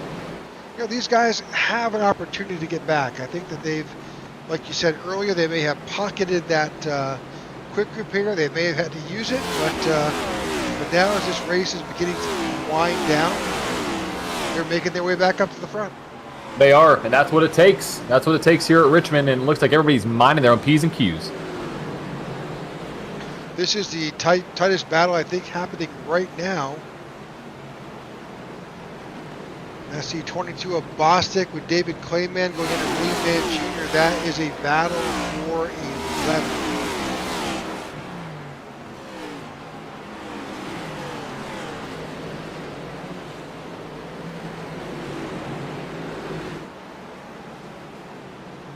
Up at the front, we'll take a quick shot with our leaders. Charles Van Scoik has got about a half-second interval over Luke Bullard with Joey Doucette and Zach Ward. Mike Slagner is back in 5th. They're nose to tail with Brandon Redford, Zach Allen. Oh, a little bit squirrely. That's the 47 of Brandon Redford. You know, these guys last pitted on lap 77. That was a lot of laps ago, although a good bit of those laps were not under green flag conditions. That is correct. He is in the wall. Now he's spinning. And that brings out caution number 14. Hold it. We caught that one too. I don't know how. We're just getting too good. We're too good at this. We're predicting where the incidents happen. You know, I said 172, and caution came out on 152. So let's just double check something. I think we may have had an incident with Luke Bullard. Let's just see what happened with Luke. Did he tag the wall?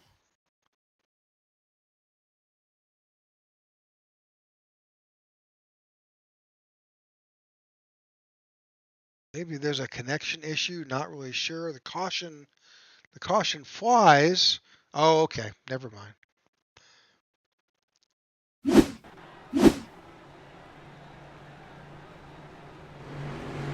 Well, looks like everybody is now working their way down. The leaders are on pit road.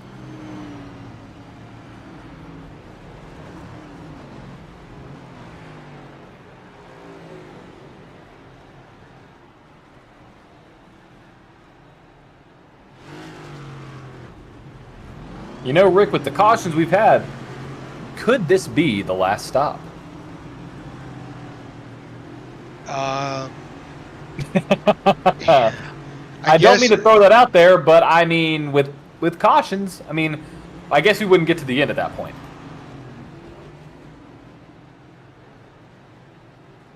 Not sure. Could be interesting. We'll see how it shapes out. With Van Scoik out front, Nairn in second, Bostic, Amick, and Bullard, your current top 5.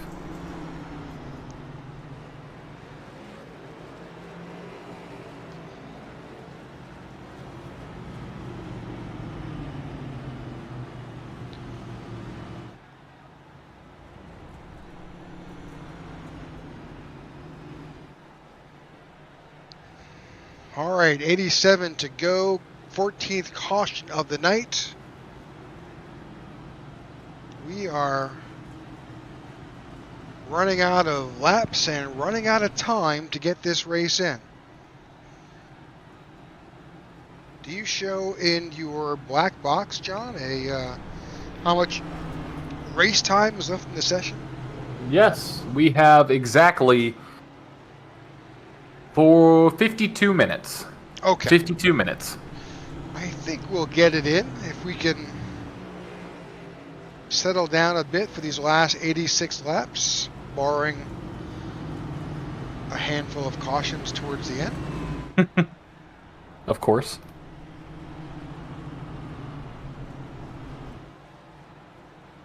Charles Van Scoik is your current leader.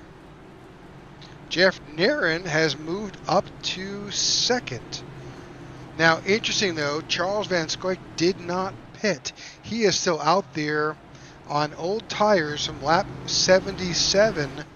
Everybody behind him either pitted on lap 126 or 152. I am not sure how this is going to play out for Charles. Not really sure, but we're about to find out how this goes. If he didn't go in, and there's another quick caution here, he'll be the only person going in. Exactly. You're exactly correct. And the tail end of the field is 21st position.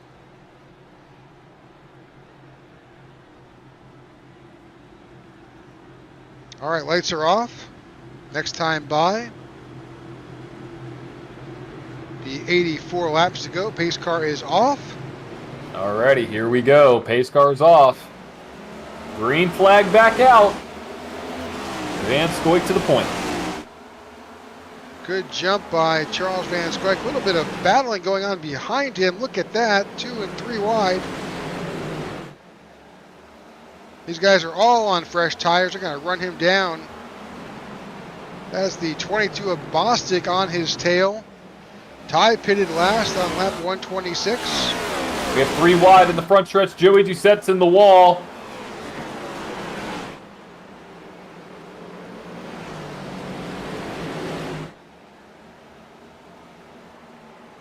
A little bit of contact further on back in the field around laps position 14, 15. And our 15th caution is out. Looks like, I'm not sure.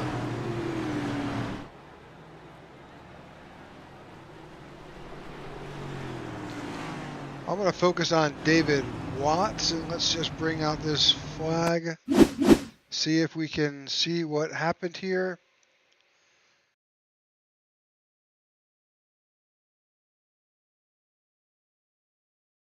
Oh, He got tagged by the 6.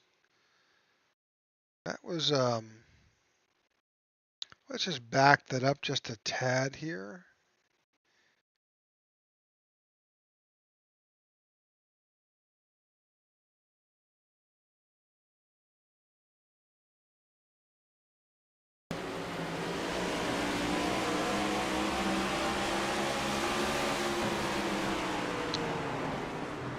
Unfortunately, that impacted both the 6 and the 54.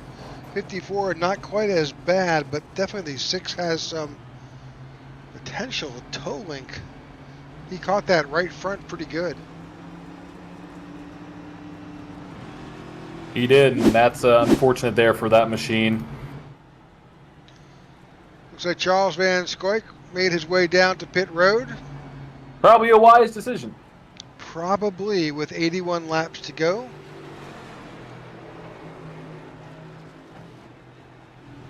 That's going to put him back in maybe 21st. We'll see how this all plays out.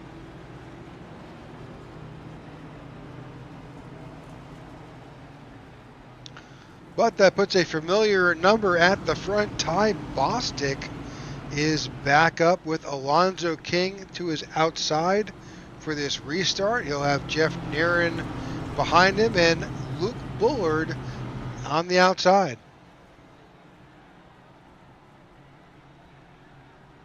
You got 3 previous winners right there, top 6, right? Yep. That's correct right there. All of them got Bostic, Top Bullard, 10.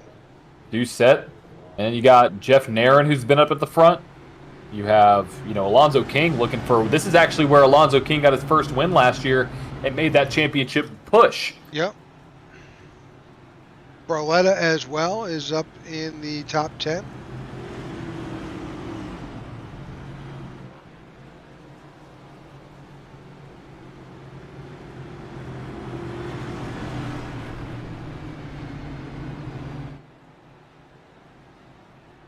Still under caution. Lights still are on top of our pace car. And hey, look, we want to thank you for tuning in. This is a rare opportunity each week that we get this chance to bring the Tech4Troops Cup Series to you each and every week. And we love doing what we do, whether that's here broadcasting and sim racing or just be able to talk about auto racing in general. So we thank you for tuning in to the IWM Broadcast Network, and we appreciate you. We do. Okay, lights are off. That means lap will be back to green flag on lap with 77 laps to go.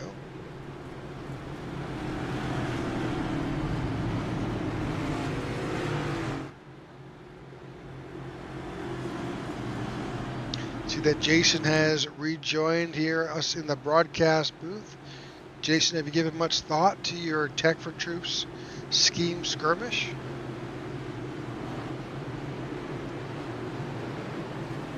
Oh, hang on one second, Jason. We're about to go back to green flag racing. Here we go. Green is back out. And And 3 wide. Luke's in the middle. Shit. They saved it. Oh, there's still contact. They're still battling. They're still battling side by side. Down into 3. Dives it in there. Who's going to make it? Alonzo King, Luke Bullard. Alonzo King loses it. Saves it, but loses the position.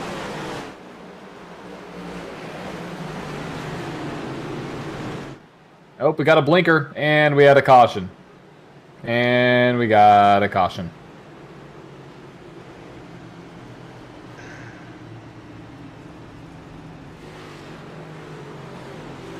I have no idea where to start.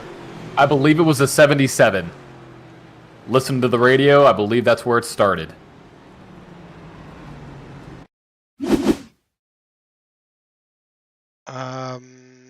Yeah, let's back that up. That's Evan Amick.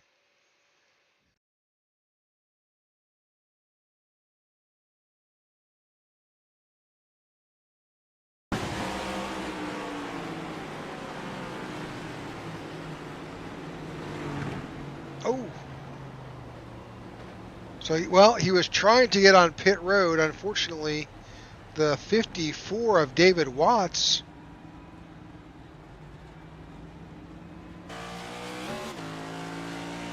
back up. Let's ride along with David and see what he saw. Because he took a...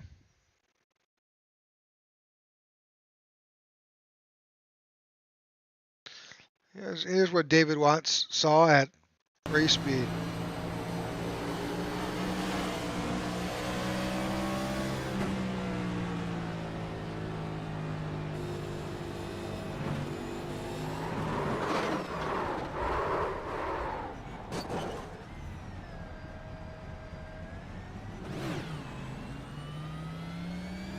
Well, Rick.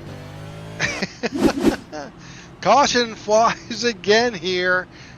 Is it possible to get 20 cautions? That's the record. That's the record. Could we beat it tonight? Possibly. Is 20 our record? I think 20 is the record, Rick. Yes. That is a record that you do not want to have. It's one that you don't even want to break either. I think that's even worse. It seems like Richmond, though, is our nemesis. I think we had the same kind of race last season. We did. We did, in fact, we did.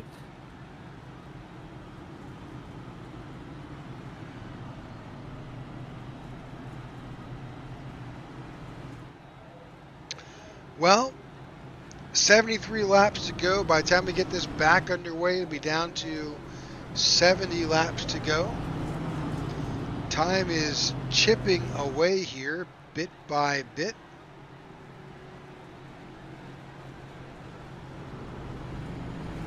I'm hearing a lot of chatter over the radio and a lot of people saying "I love you" to other drivers. So at least they're having a good time. Yeah, no, that's great.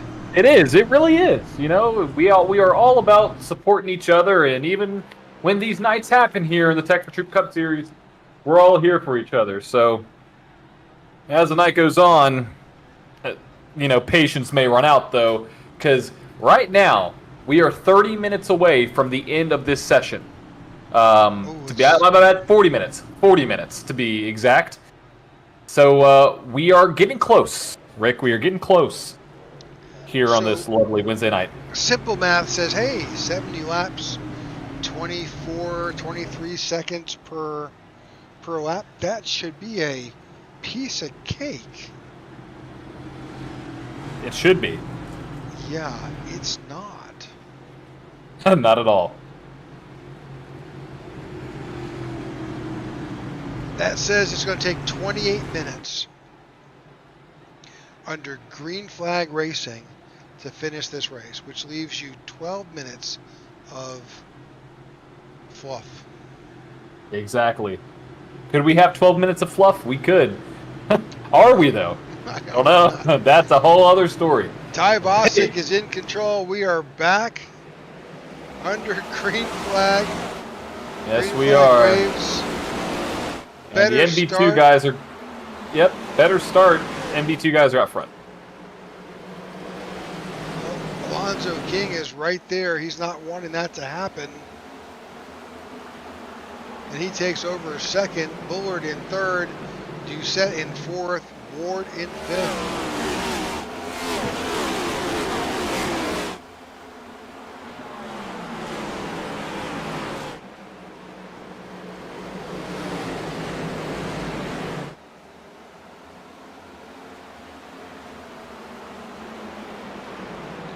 We've had 10 retirees so far. Side-by-side racing for P2.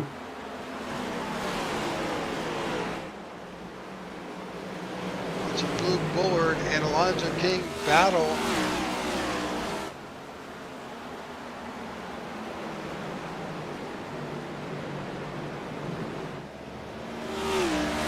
I'm not really sure who has a better position. I would rather be Luke Bullard for position, but I think Alonzo has that.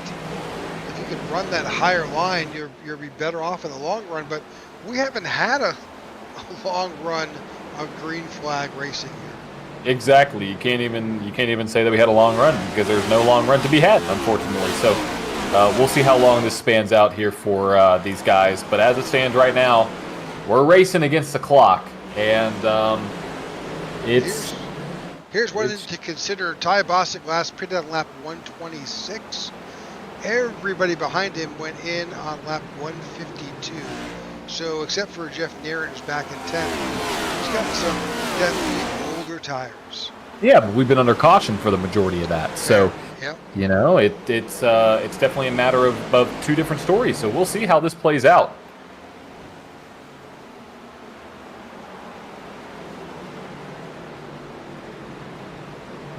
Not sure what that matters for fuel at this point.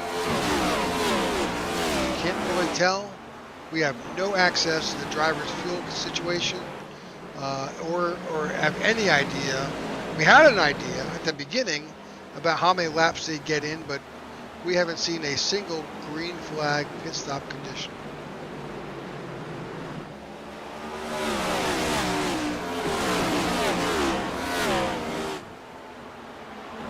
.63 laps to go here at Richmond.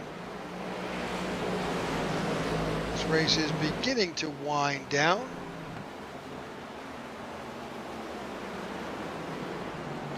We're in the last quarter of this event. More fraction. The fourth quarter. Yeah, the fourth quarter. We are in the fourth quarter here. Now, the thing is, can we finish the fourth quarter? That's the big thing, the big key, the big question. I think that's a key for everybody here. You know, some of this, they're hoping to hang on, whether that's attrition or just to say that they made it around. There's a number of drivers who are out there right now in damaged race cars. They're just doing it to finish the race. Because you know what? Even if you're... Sure, it matters. It definitely matters. Got a pass for second. There goes Joey Doucette down to the bottom side of Luke Bullard into turn one. Can he make it stick? Both drivers drive it in pretty deep. Can that three car hold that line? He does and gets the run off the corner. Kind of securing that lead. Chops the nose of the 11. Slides up. Bullard able to retain that second place spot. Bostic and Bullard 1-2 here. Doesn't that seem a little bit familiar, what's happening this season? Those NB2 guys are on point as we speak. There goes Bostic, lost it out of 2. Yep. And unfortunately, the 80 is going to take it. The 11 is going to take advantage of that, take the outside position. Oh, he tags the wall. Of course, he's got Alonzo King to his inside and outside there. It's a lot going on up here at the front between these 5 cars. Like you said, those tires are wearing out for the 22. So could Bullard get another victory? Wow, what a statement that would be for that 3 team.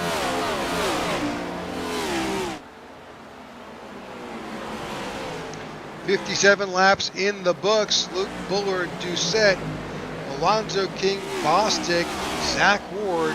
That's your top 5.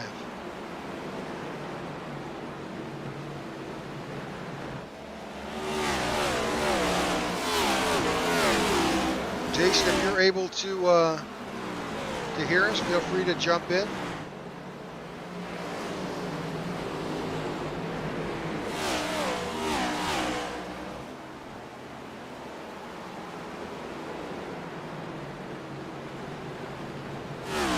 Bullard continues to show us the way. Joey Doucette is a clear second place now, as we've got some gaps in between these drivers. The field begin to spread out a bit here. Lost it. Hold on to her. Joey Doucette got really loose. He held on to it, though. These guys are battling for their lives here. Got a pass for fourth. There goes a 7. Almost got into Bostic there. He's on his tail as they come out of turn 2. Gonna make that pass. That is a 7 of Ward. 22 shuts the door slightly, but gets up that room coming out of turn 4. And Bostic is slowly sliding back. Yeah, as we talk about Bostic last, pitted on lap 126, his tires are older.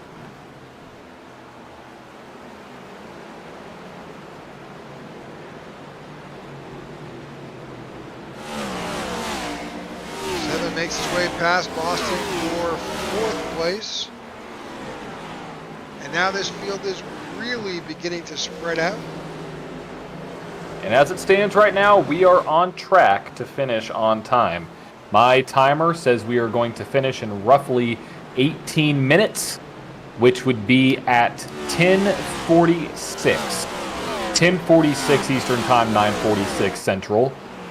Let's see if how close I can get, barring any and all cautions. All right, field is pretty much beginning to spread out pretty well. We'll highlight that leader, Luke Bullard, up there. That's that green outline of that 3.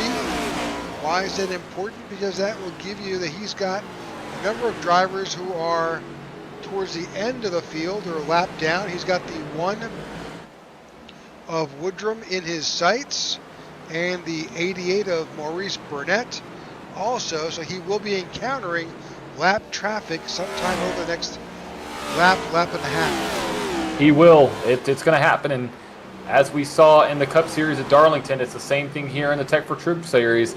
Lap cars will produce wild efforts. We just see that somebody just said they're going to go high for the leaders, so we'll see how that goes, and yep, he does stay high.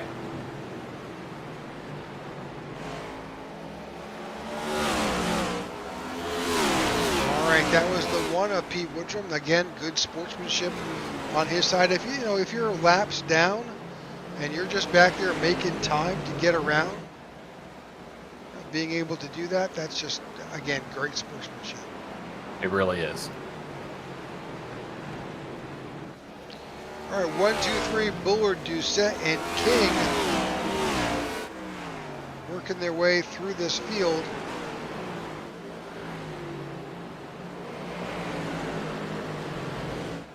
Their next potential lap car is the 88 of Maurice Burnett. He's got about a third of a straightaway ahead of them, but they can see him. They sure can.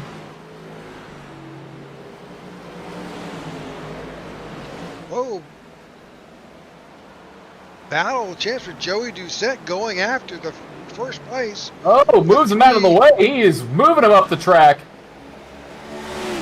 Well, that number 11 just pulled off what little number 1 did, and is Luke going to repay the favor in the 1? It's not over. They're still battling. There comes Luke Bullard down to the bottom side. Oh, crossover move. I don't think Luke was too happy with that. 3 wide for the lead. 3 wide for the lead. He's still there up top. The 3 crowds the 11. 44 to go. We're still battling. There's no clear winner or leader here now. Oh, contact in the wall. Oh, you wrecked him. Doucette and Bullard spin. Big damage. Caution's out. Still in the wall. That's the 11. Lots of damage on that right side. Oh, and the left side. The 11 is going to need that quick repair. Hope he's still got it in his pocket. Oh, that's not a typical caution, but that's rough. That is rough. Wow. All right, we'll go back to. Let's try to find a far chase on this. There's lots of beating and banging here between the 3 and the 11. Well,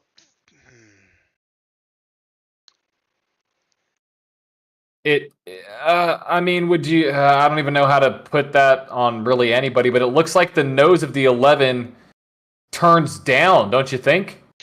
No. Well, I'm watching the stripes on the track, which helped me to define the line, and it looks like the 11 is giving some room to the 3. Because the 3's coming up.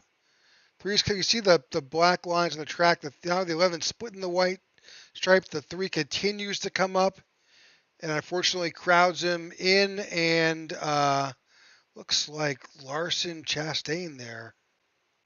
It does. I mean, we just got an apology for the 3 to the 11. Looks like the 11 should be back up and underway. He had that quick repair, so some tough racing. Hey, it's Richmond. It happens. Yep. So, interestingly enough, a number of drivers did not come in with 41 laps to go. A lot did. So, pretty much, we'll see how this finishes up here and gets restacked with 41 laps to go.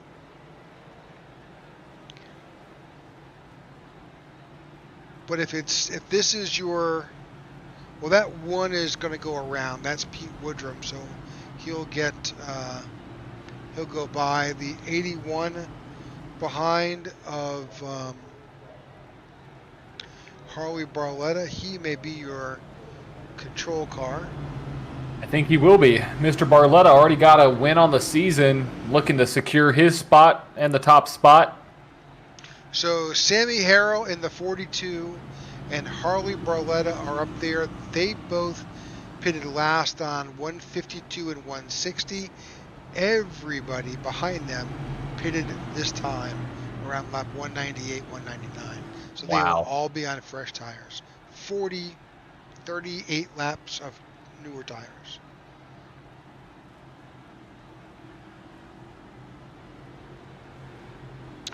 So our 17th caution of the night. You saw that message from race control, John? Yes, I did. All right.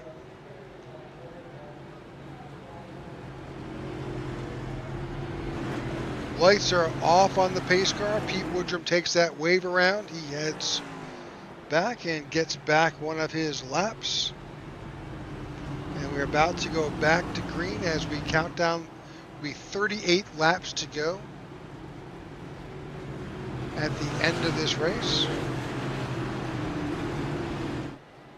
Now, if this race is called on time, we will we'll just see what iRacing gives as far as the official. If not, we'll just take what the drivers can do, and we will always, as usual, bring you the top 3 finishers in the booth. I want to talk to all these guys after the race. Green flag is out. We're back under racing, and that 81 is out there. Keep an eye on that front. That's new territory for that 42 of Sammy Harrell. He just got split in the middle by the 7 there of Ward. 42 dropping back. There comes Luke Bullard now. 81 gets a little squirrely, which is going to give the king, or the lead to Alonzo King. And we got a car in the infield. Oh, keep it on the bottom. We may get a caution, Rick. Still green, still green. We are now cutting lawns here in the Tech4Troop Cup Series. And if you would like your lawn cut, just reach out to us anytime. Oh, we got a car. 41's wrecking on the front. That is the 14, the 44 spin on the front stretch. Back up the track, hard hit. More wrecking. That's the 22 of Bostic, I think, was involved.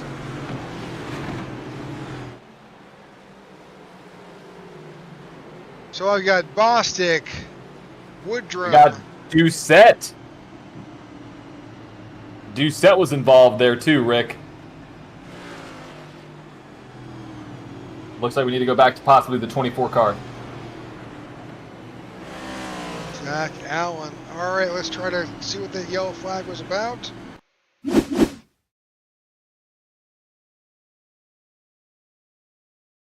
So we're focusing here on the 24 car. It may have happened a little bit up front. Oh, yeah, it's up front. It's up front. Oh, yeah. So I think it was, I believe it was Bostic and the 41 of Charles Van Scoik. Let's back that up a little bit. And this is at the front of the race.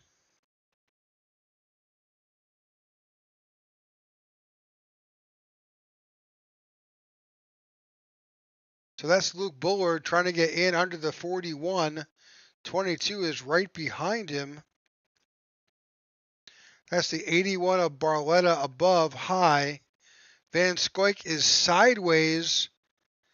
And because he's off pace, he winds up coming down, splitting, and into the nose of the 22. They both spin. In the grass goes the 41. Contact again with the 22.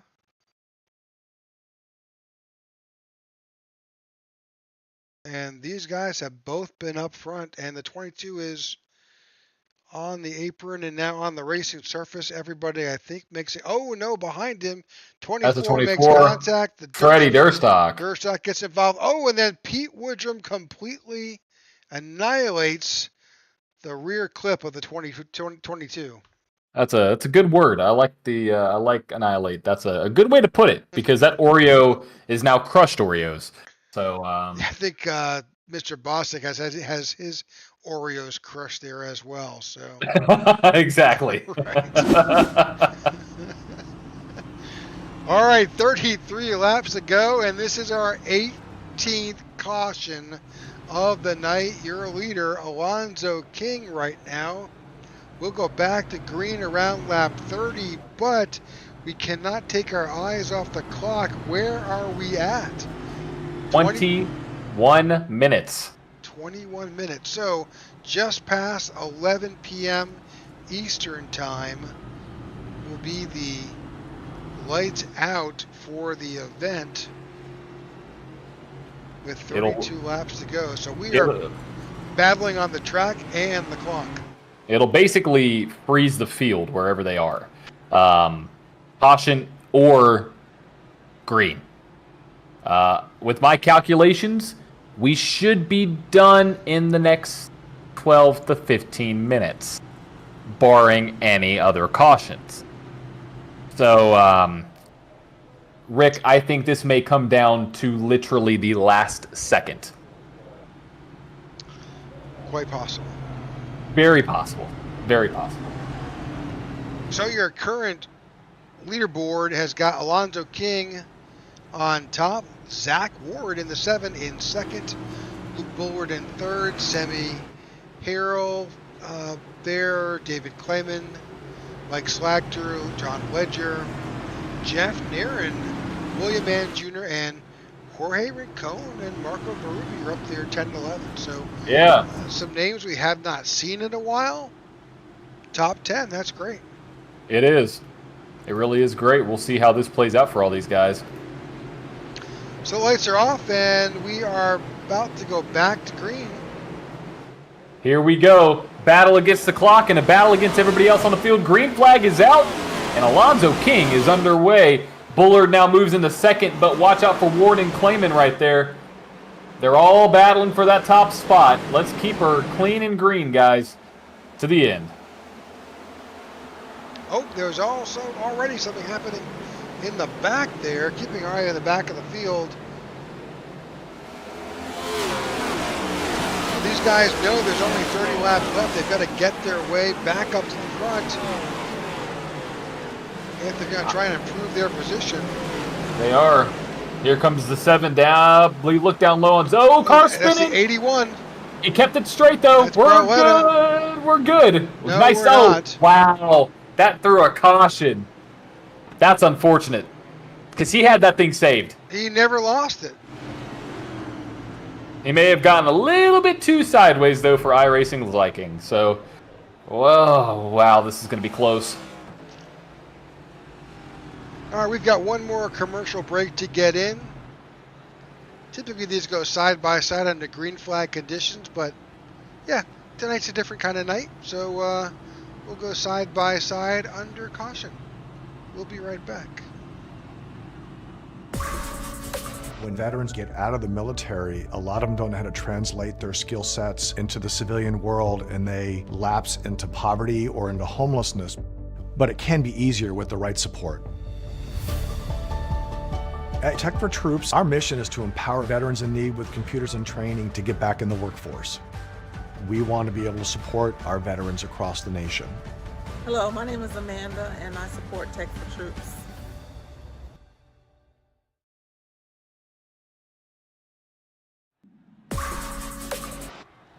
All right, welcome back to the Tech4Troops, serving those who serve 240 here at Richmond International Raceway. This race has wound down. We've got 27 laps to go, probably 25 when we go back to green flag racing. This is our 19th caution of the night. Not proud of that, but the record, we are right against the record here. We're one shy. I mean, this is literally as close as to last year's race as we can get. I know it's not it's got to be the track. It just happens. I mean, this is twice, and even we have a vastly different field than we had last year too. So definitely an unusual night here for the Tech4Troop Cup Series. But we appreciate everybody tuning in to this long race, and we are now running against the clock. 17 minutes to go and counting. We're against the clock now.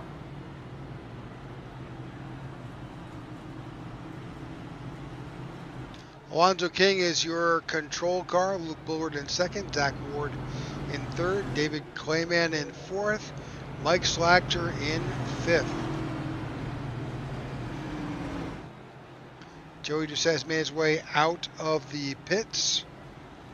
He is back there in 21st. Bostic is in 22nd. They are at the tail end of the field.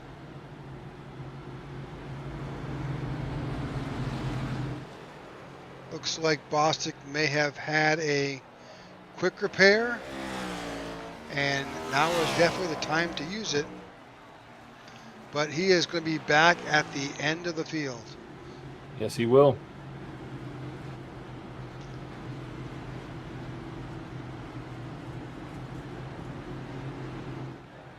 Looks like Luke Bullard's got a bit of a connection issue. He has blipped in and out a couple of times so far. You know, we're asking a lot of these drivers to maintain a connection in an event like this for as long as it has gone on. All these drivers connected at 8 p.m. Eastern. That's coming up to nearly 3 hours.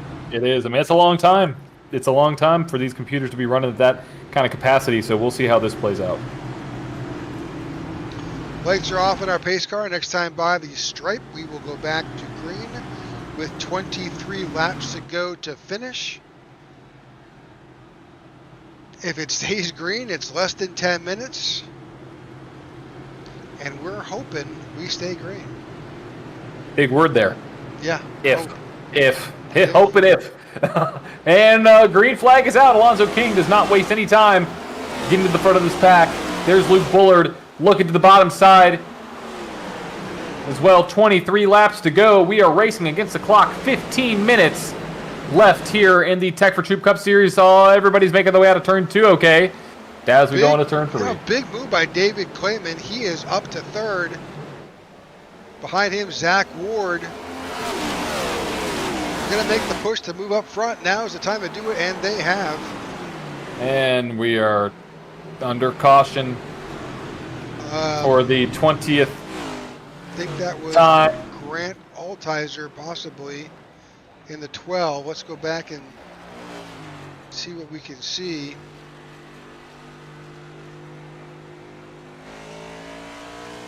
It may not have been Grant, but we're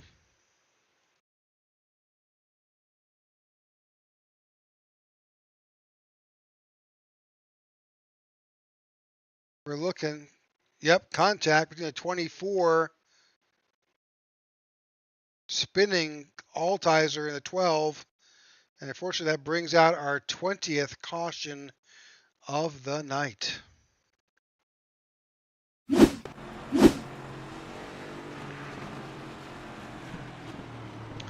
Well, looks like that didn't do a whole lot of damage to the 12, just unfortunately hit the caution button. That's the 22 of Bostic. You can see he's got some rear end damage. I'm not sure if he's got a quick repair left. He may just be going down. We'll see if he's got a quick repair left as he pulls into his pit.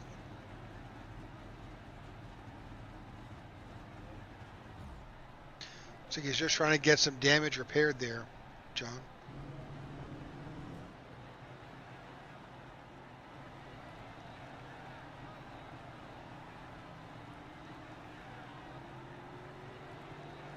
You know, sometimes just that 1 or 2 seconds of repair is enough to get going, but unfortunately that he is not. He's going to go down a lap as the leaders come around. Unless he can get out, he's trying.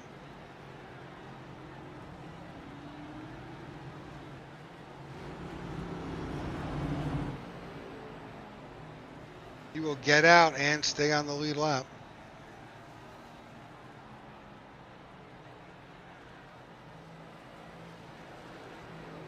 Okay, back up to the front. The lights are still on the pace car. Lonzo King is your leader. Luke Bullard in second. David Clayman in third. Zach Ward in fourth. Mike Slagter in fifth. John Ledger in sixth. Good for John Ledger after some earlier incidents. Sammy Harrell is up to 7. William Mann Jr. in 8. Jeff Narron in 9. And Jorge Rincon up to 10th. Jorge started 30. Absolutely. Lights are still on the pace car. I don't know why. I'm doing double duty right now. I'm race control, so I'm actually in control of this thing. Rick, kind of interesting to be control of the race and broadcasting. I feel like this is a lot of power to have. So pace car lights are still on. It looks like some people are still on pit road. We should be getting one to go this time by. We are now approaching 10 minutes. 10 minutes here left in this race. Bostic is on pit road, still getting some repairs made. Woodrum, he's on there. I think really Bostic is the only one on pit road at this point, still on the lead lap. The rest are in extended period of repair. Yep, that is correct. So here we go. We should be getting one to green this time by. So it'll be 16 laps to go.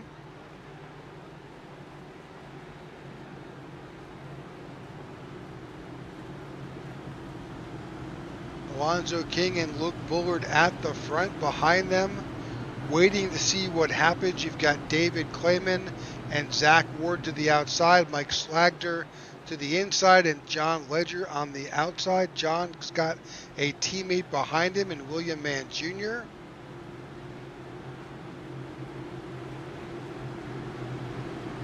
Well, Rick, here we go. They got to get going. They have 10 minutes left here in tonight's race. Pace cars down. We're in the restart zone. They stack up. And Alonzo King is off. Clayman now in second. And Bullard drops down. Oh, we got a lot of cars diving into the corner. Can we make it? We can make it. We can do it, Rick, right? We can. We're trying. It's 4 wide. Oh, sure, they can make it 4 wide. Oh, don't do that. He's below the 44. 44 is not going to give him any room. They slide up. Cars sideways. They're still wrecking. We got it, though. We're still racing. Green. We survived. Well, that's something we can't say often in this race. 15 to go. Alonzo King still out front. Contact in the back still. 81 Oh, Doors gosh. is involved in our 21st caution Okay. of the night comes out. I think that was, I'm not sure who he got involved with. Let's.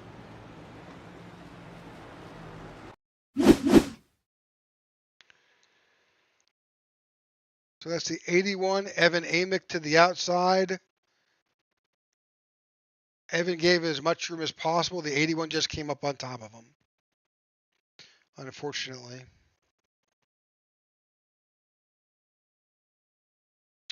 You know, sometimes you're the windshield, sometimes you're the bug.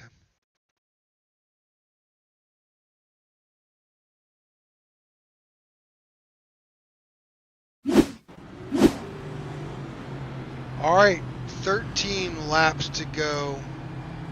Barletta coming down onto pit road. Yep, Barletta comes down, which that is going to keep this pace car out at least for another lap.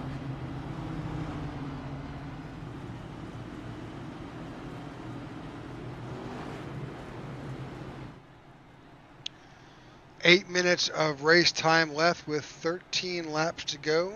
It's going to be close. I'm going to have to give this thing a...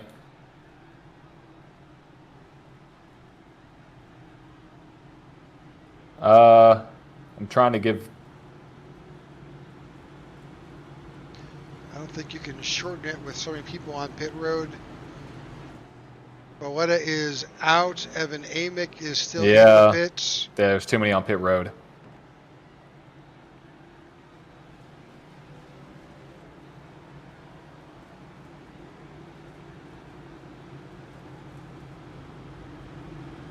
Lights are still on the pace car, making a way around.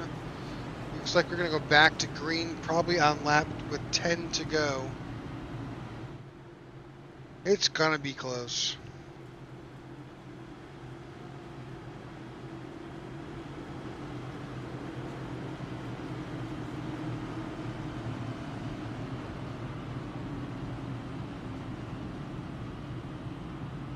I'm trying to find the button. I can't find the button to advance. If they don't go green this next time. Or if they don't go to... Where are we?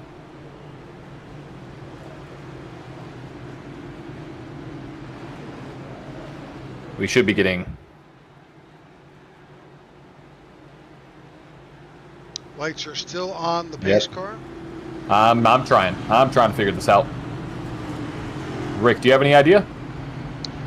Mine are pre-programmed, but I'm afraid to.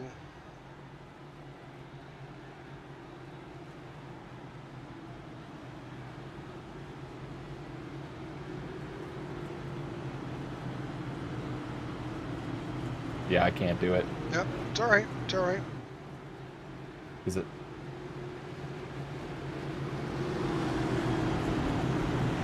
Okay, lights should come off the top of the pace car this time by. And they do, so we will go back to green flag racing with 9 laps to go. 21 cautions in the book, a record here.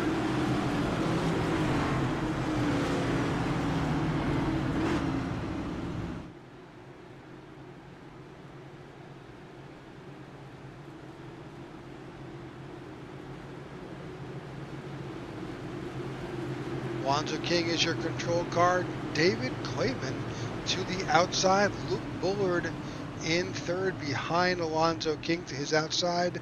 Zach Ward behind the 3 of Bullard. You've got Mike Slagter, John Lynch to the outside, and we are off. Here we go. Green flag again. 15 moved way down to block that 3 from coming up. We are back under caution again for Joey Doucette. And a ton. There's a lot of huge caution. I don't know where this is going to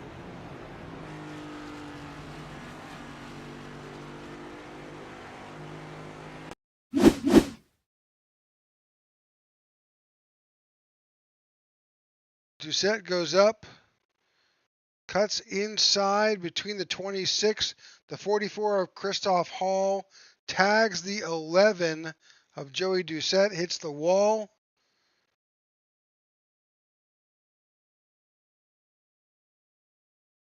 Pause that there. But then we've got Marco Berube involved.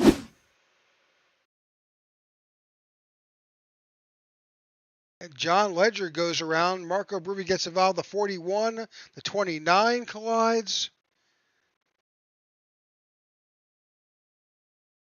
Durstock is involved. Jeff Neeren is involved. Bostic is involved. Jorge Rincon, Barletta. Is there anybody left? Wow. Okay.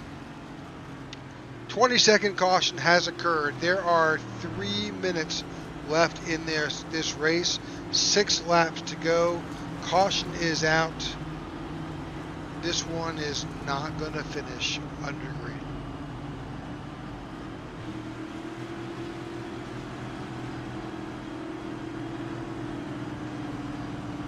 We're trying to get this one finished under green. I'm working with some drivers right now to get this underway.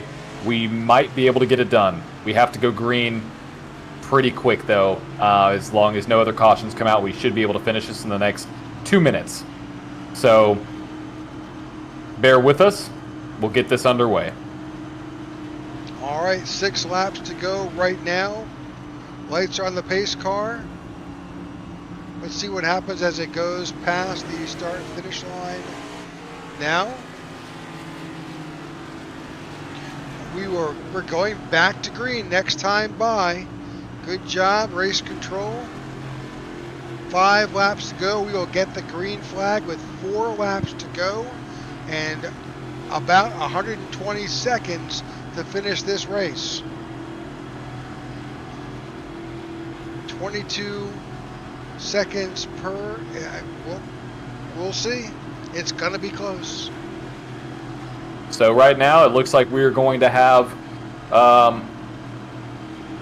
we have 3 more minutes, so we may be able to get this underway. I think we might. I told them next flag really pretty much ends the race, so we are off. Green flag is away. Got a stack up on the bottom side. Alonzo King in front, claiming in second. Bullard in third. 4 to go, Rick. 4 laps to go, 3 minutes left. Wrecking in the back to 12, 22. Go around. Our caution is out. Again, that puts Alonzo King in front. He's racing to the flag. That may be the end of this race.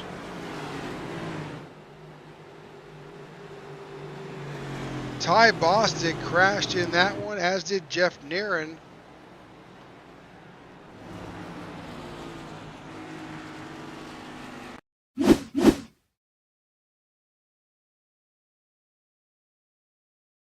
Watching the 22 of Bostic. The 12, unfortunately, the 12 lost it. That 12 is Grant Altizer, and looks like he took out the 22.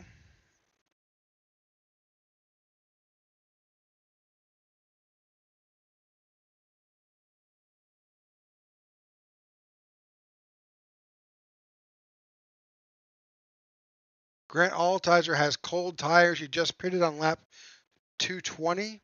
And unfortunately, that's the end of the race for Altizer, Bostic,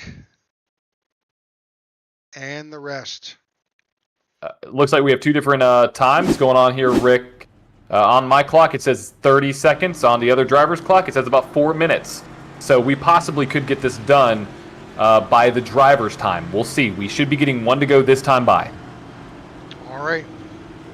So we are going to wind up probably in overtime. Yes, we are.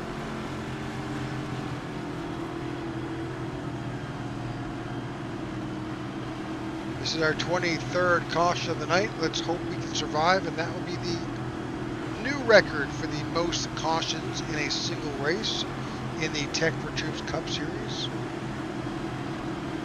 But that puts King, Clayman on the outside, Bullard in third, Zach Ward in fourth, Slagler in fifth, Charles Van Scoik up to sixth, Semi Harrell in seventh, Rodney Uberpacker is in eighth. Alrighty, here we go. Green flag back out, green-white checkered at Richmond. Next flag will end a row. We're wrecking again.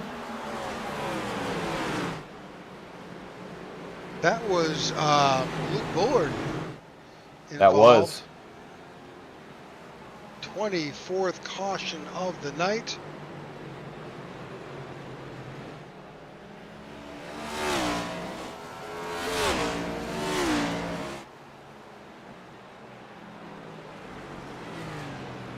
Some debris there left on the track.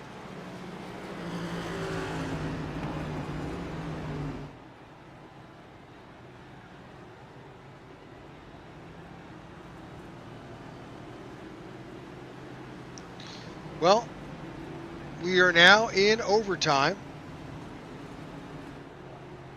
We just need to get this finished. There's not much time left. So with just a few minutes left on the race clock, we are at the mercy of time to close this out. Right now, Alonzo King is your leader.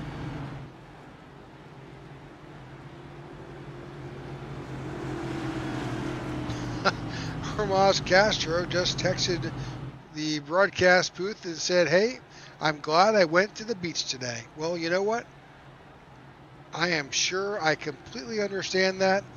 With our 24th caution here, that is one caution for every 10 laps here at Richmond.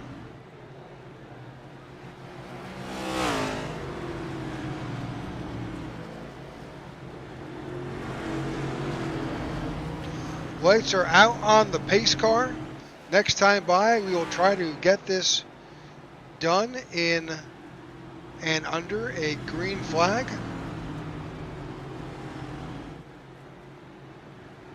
But it's going to be tight. Not sure how much time is left on the drivers' clocks. But there can't be but a minute or so left.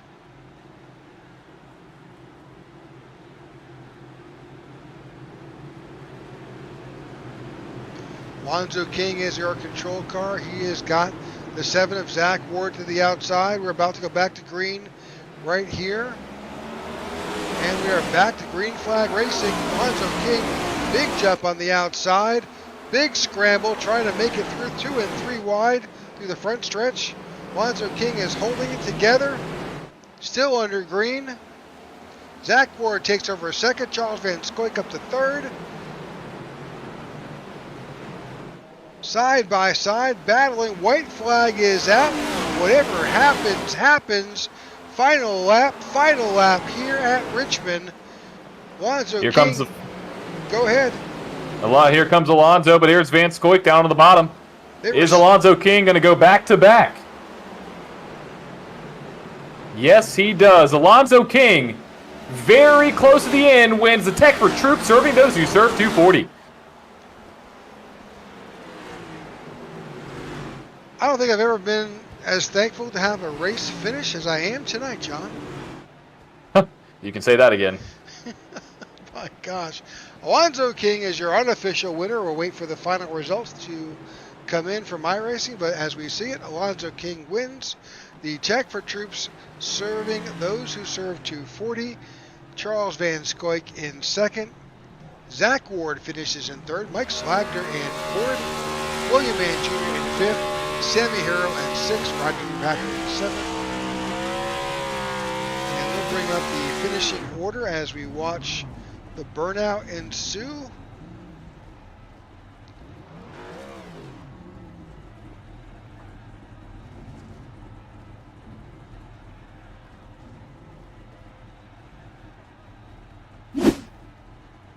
There we go, Rick. There's our finishing order for tonight's Tech4Troops, serving those who serve 240. At the top of the board, Alonzo King there in P1, Charles Van Scoyk in second, Zach Ward in third, Mike Slatker in fourth, William Mann Jr. rounds out the top five with Sammy Harrell in sixth, Rodney Uberhacker in seventh, Jorge Rincon in eighth, Rodney Uberhacker in seventh, Jorge Rincon in eighth, Christoph Hall in ninth, and David Clayman in 10th. In 11th, Maurice Burnett, Freddie Durstocky in 12th, Joey Doucette in 13th, Zach Allen in 14th, Ty Bostic in 15th, Jeff Nairn in 16th, Grant Altizer in 17th, Marco Berube in 18th, 19th is John Ledger, 20th is Luke Bullard, 21st, Holly Balletta, 22nd, Evan Amick, Brandon Redford in 23rd, Pete Woodrum in 24th, and Austin Hable in 25th. In 26th, David Watts, Mark Hanna in 27th, Russell Heats in 28th, Bobby Gibson 29th, Brad Previtt in 30th, Tyler Peebles in 31st, Matt McComas 32nd, Travis Murgard in 33rd, and Kane Vandemark in 34th. All right, that wraps up tonight's event. Now we're just waiting on driver interviews, and the drivers have made their way. Hang on one second. Let's bring in Mr. Zach Ward to the broadcast booth. Zach, you survived. Congratulations on your P3 finish. Thank you. Yeah, it feels good to finally get a good run, man. It's been brutal so far for me this season. So it's good to see you battling up front. Yeah, I mean, we kept it up front the whole night, pretty much. I think the lowest we dropped down to was like 8th. So, I mean, finally put together a full race. That's all I'm thankful for, man. It was a long one for sure. Yeah, I wish I feel like I had something for those guys on the long run. I was kind of saving my stuff. I started to reel them in on that like 50-lap run we had, but too many cautions, couldn't really get into a rhythm. And this is such a rhythm track. It's tough, man. Yeah, it sure is. Yeah, this is the most cautions we've ever had in any season so far to date. Unfortunately, these big caution events have always occurred here at Richmond. Yeah, and what was the final tally? 24. 24. Wow. That's yeah. Yeah. A lot of highlights for you guys, at least a lot of wrecks. So, Zach, this is the first time we've had a chance to talk with you. Got to give us the 30-second about you. No, so I'm based out of Homestead, Florida. The track's right here in my backyard. Just started really getting into iRacing about a year ago. So, it's a blast, man. I'm hooked on it. So, it's good to have you here with this group and this organization. So, I appreciate it, man. Thank you guys for having me. Any shout outs tonight? Yeah, I do want to give a special shout out to my buddy Andy. I've been having some PC issues like for the last couple weeks, and he was grateful enough to give me his PC. So, that was a big part of the reason why I was able to put together a full race tonight. So, big shout out to Andy. I think he's watching still. So, all right. Well, you know what we do here is you're welcome to hang around as we bring the rest of the drivers in. If you have a comment, feel free to make it. But hang out with us. We'd appreciate it. Sounds good. Appreciate it. Thank you, guys. You got it. All right, Charles, welcome to the broadcast booth. Congratulations on your P2 finish. Oh, thanks.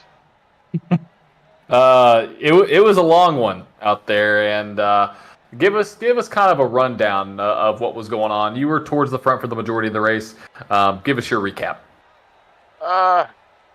Just a lot of, obviously being in the front for when most of the wrecks were happening, just a lot of, I guess, people getting loose and not giving space, not checking up, whatever, what I can assume from the communications over the comms.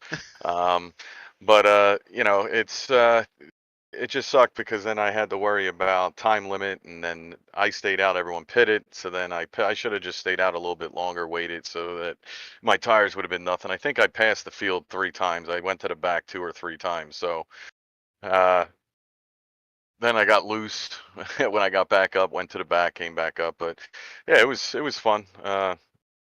Wasn't could have gave the bumper a little bit more to some, but I'm newer to this league, so I don't want to wreak havoc too soon.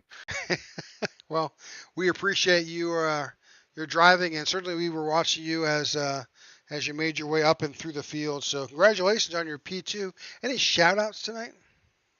my teammates at 43 Racing. I'm an honorary teammate here. I got my own team in our other league, but Sammy, Maurice, and Christoph and Russell, who wasn't Ottaway, who wasn't here tonight, to Sim 500 and the Goat Racing team, and also Fastlane, my other team. That's kind of like a co-op. Appreciate all them, and then my own sponsorship. I run a diecast company, so Goat Racing Diecast. So other than that, it was great. And to you guys, and I feel bad for whoever was broadcasting and had the race control. That's why I spoke up to help. Good job sitting through that, because I'm sure you had to find. I'm sure you ran out of track trivia with 24 cautions and 100. I think I gave up after. I gave up.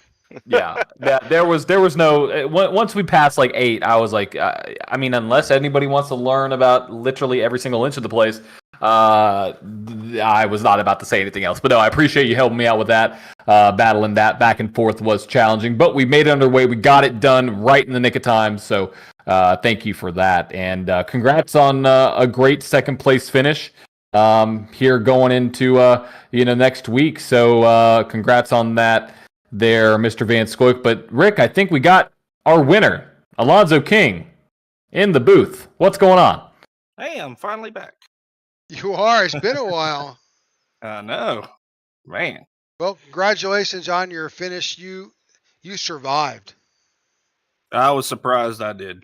So I took a 2-tire stop there in the middle, kind of got track position. Then luckily we got a caution about lap, I'm wanting to say 150, where everybody came down. Mm-hmm. And no, that's when I took the 2 tires. When everybody came down, I just came down with them and just took 2 tires. Got track position. And I was surprised I could hold up there when I could. Then I saw Doucette and that guy get into it, and I was like, oh, I guess I'm taking the lead. Hey, well, you did it the right way, and I believe this was your first win last year in the Tech4Troop Cup Series, I believe. Is that correct? Yeah, so it was either here or Texas. I can't remember. I believe it was Richmond. So definitely you have a fancy for this track. Give us kind of a quick rundown though of what all you saw this race. We did have 24 cautions to say the least. What was your kind of telltale sign for some of those? Was it just loose conditions? Yeah. Guys not used to this car. The braking's a lot different than like the Xfinity or the trucks. So they would get in the corners, driving in like you could with the trucks and stuff. Then when they touch their brakes, they'd just lock up. I watched that a lot. I did it myself. I got right into Chris's door, and or Chuck, I'm sorry. I got into his door by locking them up. But it's just backing your corners up here does a lot. Well, we're happy to see you in the winner's circle and on the podium here, Alonzo. And obviously what that means is that you'll be getting an invite to join our podcast on for next week. So stay ready for that. We're again, any shout outs for tonight? Yeah, I want to give a shout out to GameSpire and Scum. It's an upcoming game. Well, it's been out for PC. It's a phenomenal game. If you play Call of Duty or DayZ or anything like that, it's a phenomenal. Go check it out. Also, Dark Tempest Motorsports and 13 Folds. So, and I definitely give a shout out to the broadcast team tonight. It was a long one, and Tech4Troops, love what they do. All right, there you have it. Alonzo King, our winner for tonight in the Tech4Troops, serving those who served 240. Second place, Charles Van Scoik. Third place, Zach Ward. We thank you so much for tuning in. If you stayed with us this whole race, God bless you for hanging with this event. It was a long one for everybody involved, but again, we appreciate you tuning in. Whatever stream you happen to be watching us from, we thank you for that. And if you could like and follow so we can keep you up to date. John, where are we at next week? Everybody know? Yep, we're going to be at Michigan, which is going to be a much better race, a wider racetrack, and very little braking involved there. So 120 laps, come out and watch us next week, same time, same broadcast channel here at the IWM Broadcast Network. And it's going to be a great race. So if you want to see some good, basically super speedway style racing mixed with some, I think, tire strategy and some pit strategy, come watch us next week, Rick. That'll be awesome. All right, that's it, folks. Thank you very much for tuning in, and have a great night.